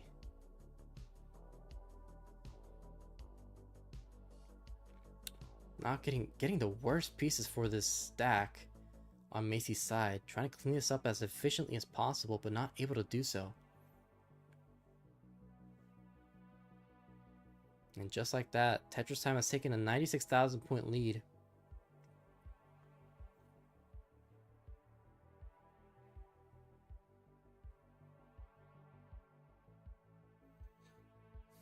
Became a bit of a suffer for Maisie.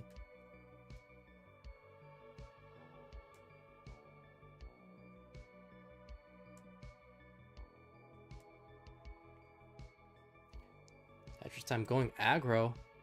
Gets a long for Tetris, but now has to do a combination of tucks and spins to try to bring this board down as efficiently as possible. Nice double with the square piece. Solves that dependency with a J piece. A nice L will give them the triple and clean up their stack.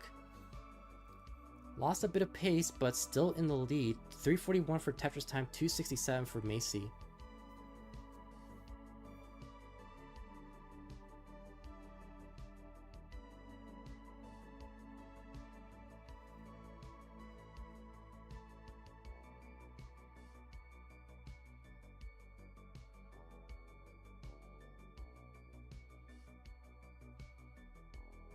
Which for Maisie 313, 370 for TetrisTime. So Maisie doing a great job here at catching back up. Only behind by 57,000 points now.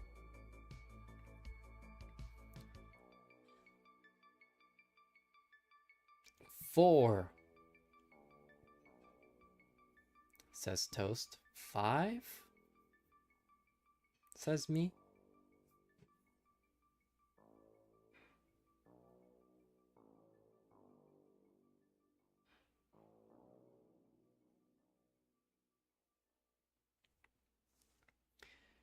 $405 for Maisie, $420 for TetrisTime. We are nearing the 19th transition.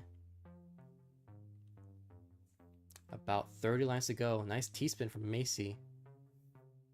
And TT is going to be Tetris ready. Both players experiencing another drought. Another T-spin for Maisie. Bangs out of Tetris, 429. And another one Tetris to boot.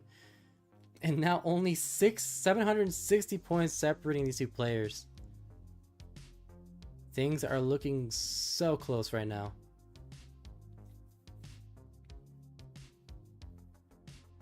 Another T-spin for Maisie. That's 3 in a row. They might have actually hit more earlier on, but that's the only ones I'm paying attention to. So Maisie with a back 3-pack T-spin.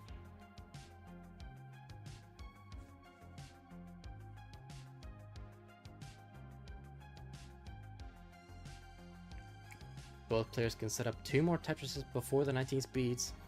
Maisie forced to burn. But just one more. We were exactly tied for a second there. And we're still tied. Actually, now a burn separates these two players. 571 for Maisie, 570 for TetrisTime. We are neck and neck. As close as you can get. Maisie trying to seal the deal in the set. And win Division 2A. So that they can cement their spot back into Division 1 by next season. TetrisTime trying to maintain their playoff hopes alive. Or maybe even keep their chances of potentially winning Division 2A with a combination of results. But first, they need to win this set. That is step 1. They cannot afford to take another game or to lose another game. 654 for Maisie, 655 for TetrisTime. We're at level 22. Lombard Pensy solve for TetrisTime. Needs a J piece and a Lombard. Combination of L pieces solves the dependency with a J piece. Bit spiry this board is getting. Gets along for a Tetris 714.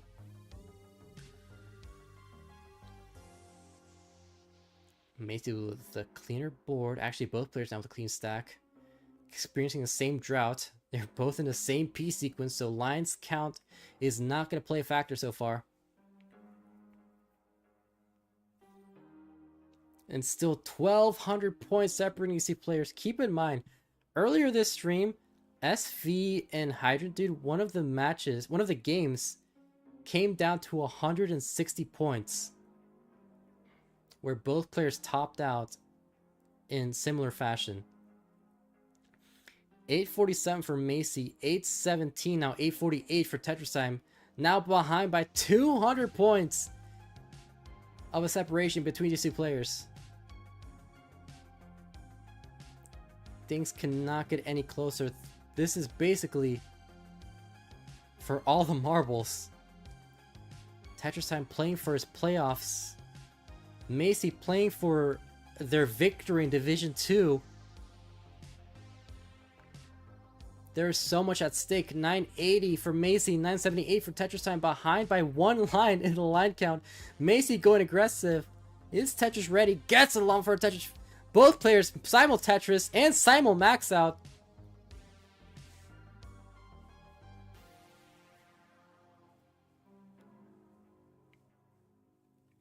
And they're both experiencing the same piece sequence, basically. Only 5,000 points separating these two players, but TetrisTime with a slightly more efficient game. Both players can score 3 more Tetrises before the turn speed. Maisie gets one of them, now a second one. And looks like both players will transition with only a few thousand points separating them. Maisie's Tetris already bangs out of Tetris 1.19. So does TetrisTime 1.191. Maisie, with a bit of a situation he has to deal with, is gonna be dependent with a couple of good pieces. Below a square piece, but got the square piece one piece too late. Forced to hit a 5-tap, solves the dependency with a long bar. TetrisTime at 1.2, only 700 points separate these two. This is absolutely insane. Maisie with a 1.21, 1.212 for TetrisTime with a bit of a lag, but now they're back 1.26 with the Tetris. Maisie behind by 41,000 points, trying to clean this up as quickly as possible, and they are clean now. Looking to set up for this next Tetris, and they're set up for it, going for the aggressive plays, waiting for that long bar, doesn't get the long bar time, so now have to clean this up, burn out of the situation. Hits the 5-tap with a T, unable to score a Tetris, not getting the long bar in time on Maisie's side, and Maisie in a lot of trouble. That's gonna do it for Maisie, topping out with a 1.24. TetrisTime at 1.34 will take game 3 and avoid the sweep.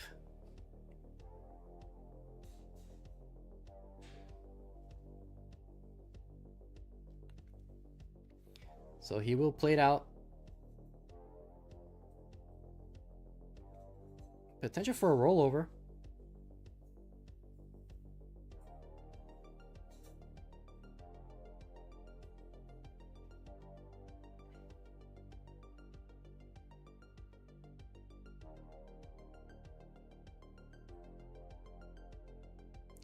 .5, 1.58. They could get a 1.7 with this.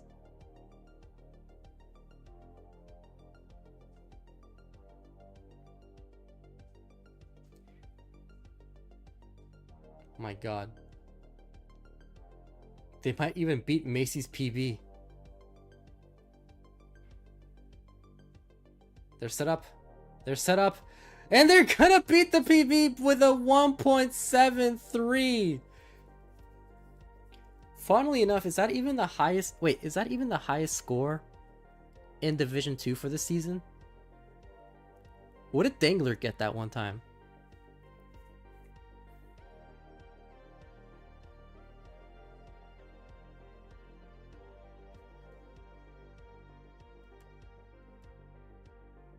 Because Dangler got something similar against Winterra.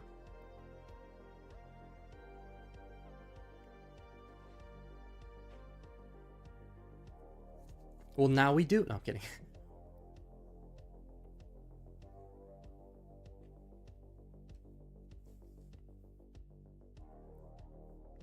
I'll need to recheck it because luckily that stream was along a Division 1 stream, so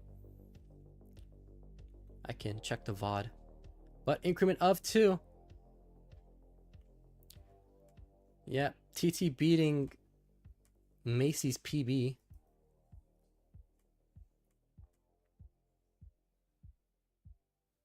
Hepta saying Maisie get the 1.9 in retaliation. Got a raid from both players. Let's get started with game number 4 in 3, 2, 1.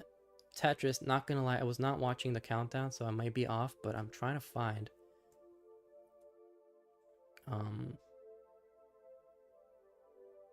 the match with Dangler and Winterra.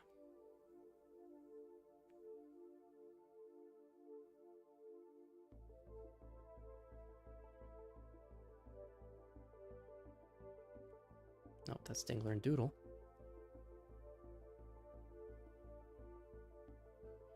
There it is. Okay, so we can do a confirmation here if this was the highest score so far for Division 2. That's gotta be the highest ever though. Under the 39 cap, 1.73 for Division 2.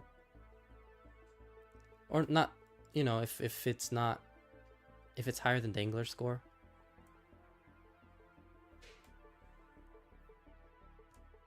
Right now, 92,000 points for Maisie, 114 for TetrisTime, who's gone perfect so far.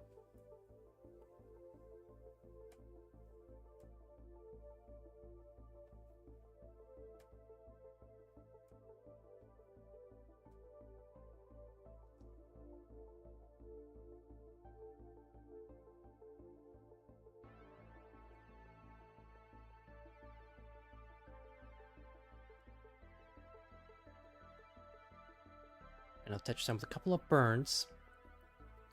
700 points separating you see players again. Maisie, I feel like they were thinking about the Vits, but they kind of decided against it.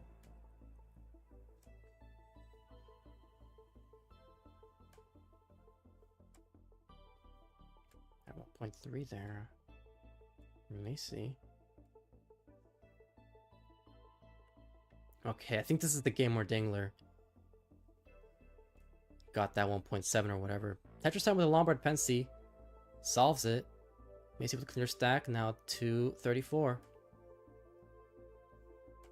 1.58 right now is Dangler. In this VOD, 1.63.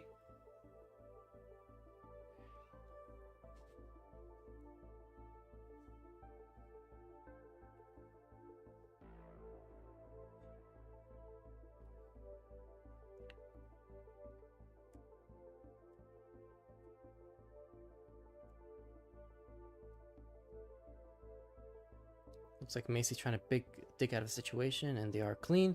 And TetrisTime committing to a row 2. No, yeah, it looks like that TetrisTime's 1.7 is the highest this season. Dangler's was a 1.68.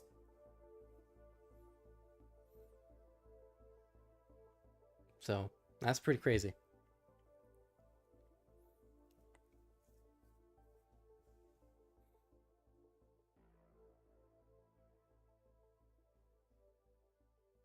$331 for Maisie, $317 for TetrisTime, who is still fighting for those playoff chances. And even beyond that, fighting to get promoted back into Division 1. Maisie doing the best they can to seal the deal in the set and finish off their season with a perfect run in terms of match record. 404 for Maisie, 334 for TetrisTime. Bit of a misdrop there for Maisie though. In an untimely square piece.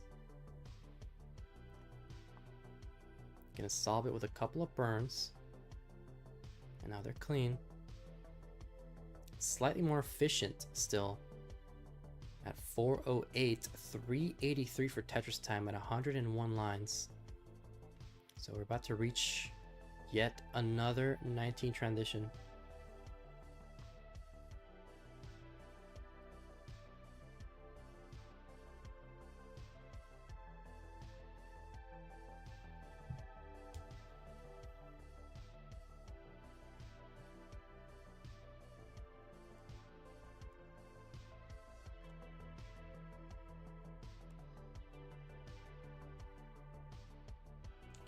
Oh, Maisie with a complicated stack spired the left side.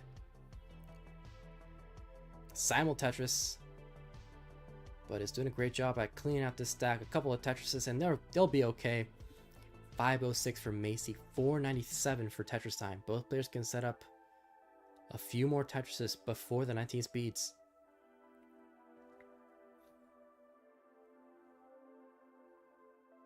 Another misdrop for Maisie though. It's going to cause some burns.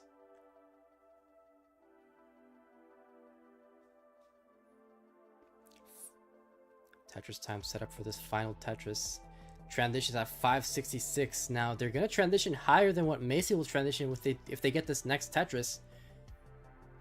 Transitioning at 557, so less than 10,000 points in favor of TetrisTime. Is the differential. But 581 for Maisie, 615. Now Maisie going for the Lombard Pensy solve first, and then the Tetris. Maintaining discipline and not going too crazy on the aggression. We are nearing what once again could be the final 19 transition and the game that could decide who will be our Division 2A winner. A Tetris for Maisie, 688, 721 for TetrisTime with a messy stack. Is Lombard dependent on the left side. Next slide, please. Maisie with a J dependency. Solves it. Nice square piece to build up that well. And bangs down a Tetris. 7-18. Trying to take back the lead from TetrisTime, who's stuck in this burning situation. Losing efficiency. And Maisie will take the lead with that Tetris. 7-46. 7-31 for TetrisTime.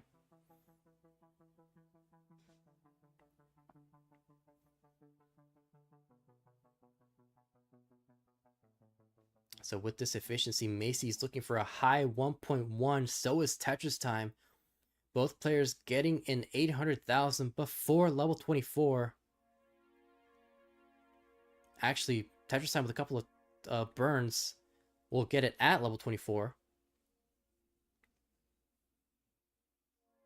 Maisie still at level 23. Bangs on a Tetris 863. Could get a 900k before the 25, I mean.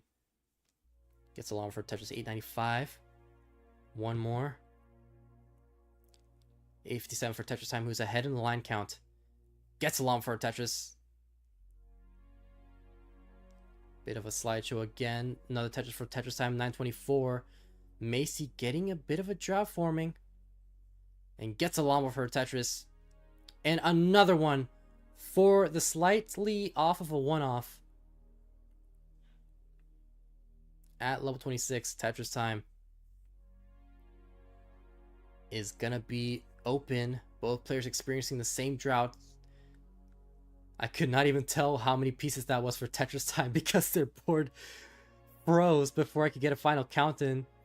So Maisie experiencing the same drought still. Gets along for Tetris. Looks like 36 pieces was the final count. And TT could get a 1.1 into 29.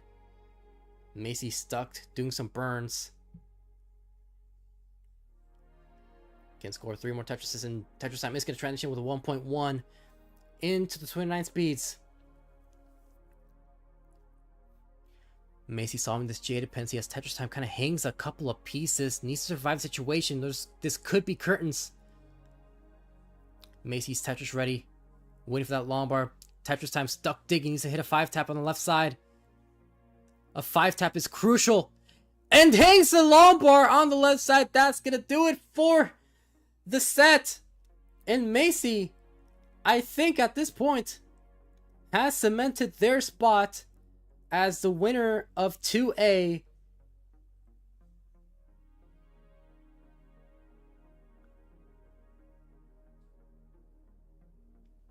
And will be in Division 1 for the next season. Third heart goes to Maisie. Let's get a final report here. Maisie defeating TetrisTime 3-1, as was tradition in this entire game, entire event. Every single match ended 3-1. But GG's to both players, and a winner is you. Division 2A has a winner, and that winner is Maisie. Let's look at the standings real quick. Oh wait, hold on. They're showing something. Yes, their T trophy. Look at that. Their Tetris trophy. Oh yes, very nice. So let's refresh this. Maybe time to retire that controller, says Grandmaster Boro. But there you go. Maisie's still not mathematically there yet. 5-0, 26 points, 92% promo chance. EFC could take this. There is a chance, actually. Because it depends on the outcome.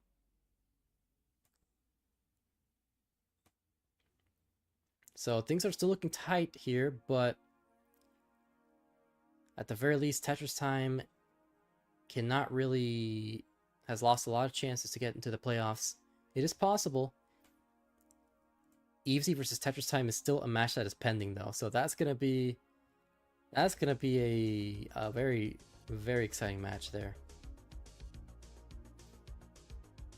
I think at the very least, Maisie has confirm that they'll be in the playoffs at the very least, because there's no way that they'll go all the way down to third. So there you go. Anyway, that's gonna do it for tonight. All 4 of these matches ended in 3-1. Sam, Jordan, Cole, and Maisie. Looks like the left side took all the wins tonight. And yeah, thank you all for being here. One final call from Matcherino. Thank you to everybody who contributed today, including Kathy Simmons, Arbaro, and Tired RL. Everybody contributing to get into our initial prize pool goal of $1,000, and now we're looking for a second goal of $2,000 so we can pay out our top 8 players that make it to the championship playoffs. But regardless, that'll do it. I will raid, I guess, monthly Tetris, because I assume they're live. If not, we'll just cry. Yeah, thank you all for watching. Thank you for tuning in.